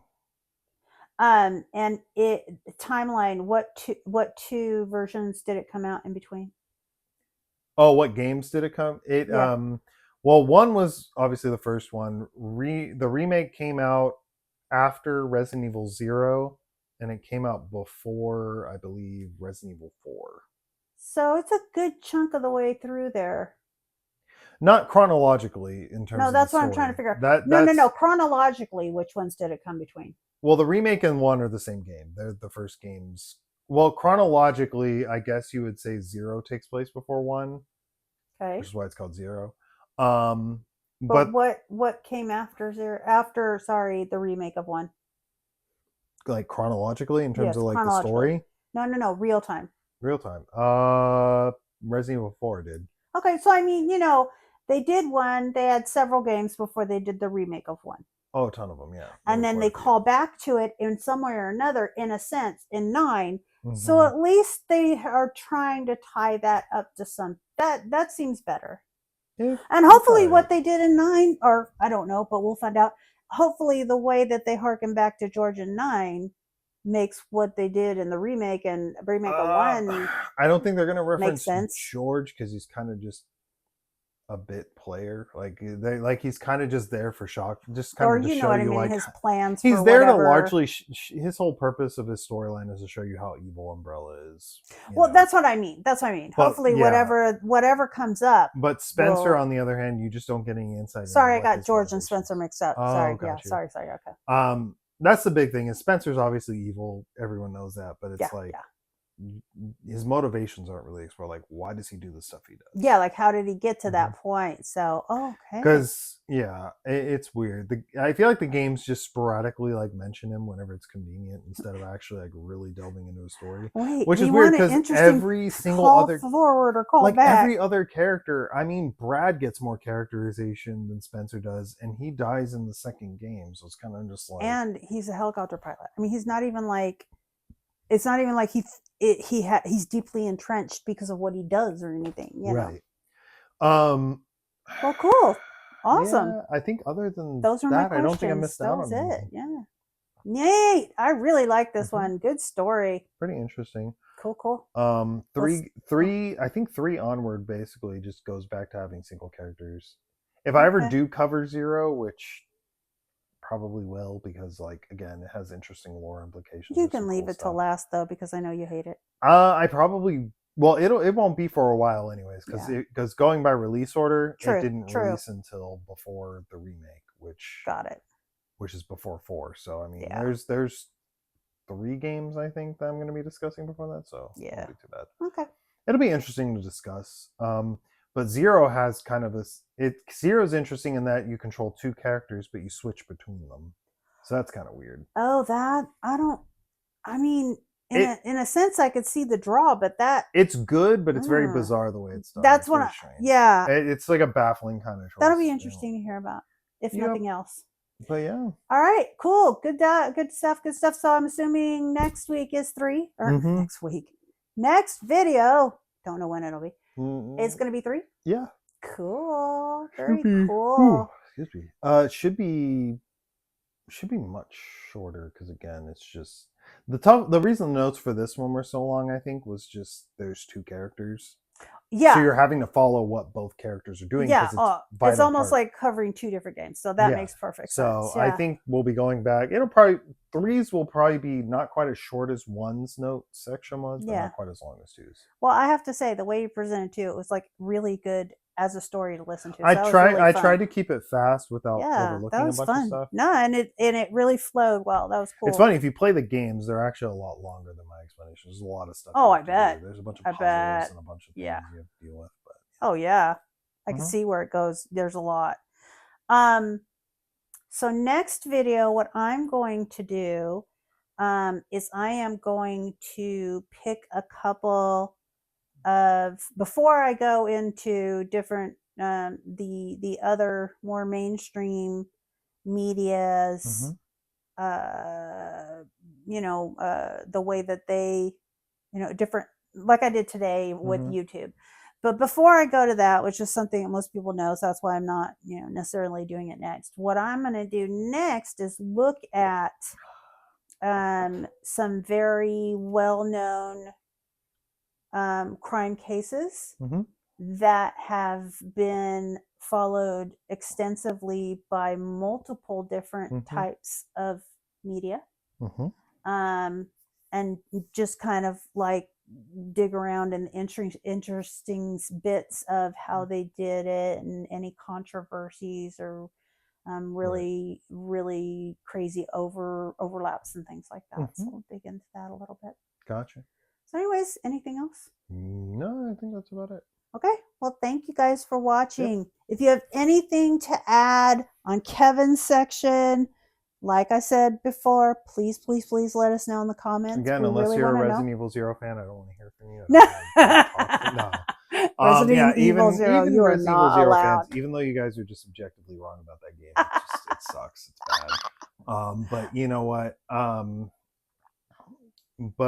Yeah, I mean, also again, yeah, if you have any corrections or if you have any questions about the Resident Evil franchise, I can answer questions about that all day. That's definitely something, because there might be some things I don't think I overlooked really anything with 2. I think honestly I kind of touched on all of it. So, but that brings us to another good point. If there's something about it that maybe you want to know more about, let us know that too, because it'd be great for Kevin to be able to do I will say, just try to avoid spoilers. Like, just try and talk about the games that we've already talked about. So like right now, so don't be like, oh well, I have a question about this event that happens in like Resident Evil 4. It's like, well, I don't want to. Good point. I don't want to spoil that. Good point. Good point. Or I guess if you just be careful with the comments, because stuff could get spoiled. But also anybody who looks at this has got to know that there's possibilities of that too. Possibilities, yeah. I did not say possibilities. I came close though, because I did. Why doesn't Olive Garden have a section of their menu called possibilities? I have no idea. I know they've used that word in advertising before, but I'll tell you right now, that is a waste of like creative possibilities of possibilities. It's a waste of possibilities. We're gonna stop, and obviously we need to go eat dinner. Because we're obviously thinking about food. Except Olive Garden, the nearest Olive Garden's like an hour and a half. It is. It's kind of sad. Insane. I never thought I'd live in a place that had an Olive Garden that far away. Well, considering where you grew up, it's always been in arm's reach. Yeah. It's been a walk away. I took it for granted. And even in North Carolina, oddly enough, there were a ton of Olive Gardens like everywhere. And I was like, why? A lot of Red Lobsters too. Which that didn't surprise me. I'm like, okay, Red Lobster, fine, East Coast, but the Olive Garden, I always think of Olive Garden as a West Coast thing, but I need to look into where they actually originated. Red Lobster's in internet. It's like it's a. But I mean, as far as where it started, which state it started in, I don't know. Would be the Northeast. No, I'm saying Olive Garden. Oh. I always assumed it was California, but I don't know. All right, thanks for watching. It's genuine Italian cuisine. Genuine, authentic. When you're there, you're family. So they can't be watch Kevin after family all the information we've shared today. The comments, if we get any, are going to be about Olive Garden. Like someone's going to take me actually seriously and be like, "Well, it's not authentic Italian food." I'm like, "Yeah, no, I didn't feel like family." No. I mean, I don't think there's ever been a time that I've been at Olive Garden. Like, I will say that they are like, the service at every Olive Garden I've been to, the service has been at least decent. But also think about it. Really good. So. Most of the time you've been in an Olive Garden, you've been with family. I don't think that's what they meant when they said when you're here. But I'm just saying that would color whether it really feels like family or not, because it actually is with your family. Shouldn't the slogan be "If you're here, your family"? Probably not when you're here, because that kind of like. But I don't know. It still kind of could have the possible same thing. Because when you're here, kind of sounds like it's a command. Like when you are here, which you will be here. It does sound kind of exclusive. Like the rest of your life, of your life, you're lonely and sad. Although when you're here, your family. If you're here, though, implies like the same thing. If you're not at Olive Garden, if you're not here, you're screwed. If you're not here at Olive Garden, you're dead to me. You're dead to me. All right. On that note, and I mean it now. You're dead to me, Tony. Thank you again for watching. This Olive Garden Please restaurant, like, subscribe, put your suggestions, questions, comments in the comment section. And I, Kathy, and on this day, him, Kevin, on this day, on this never-ending possible day, you come to me. Like, bye.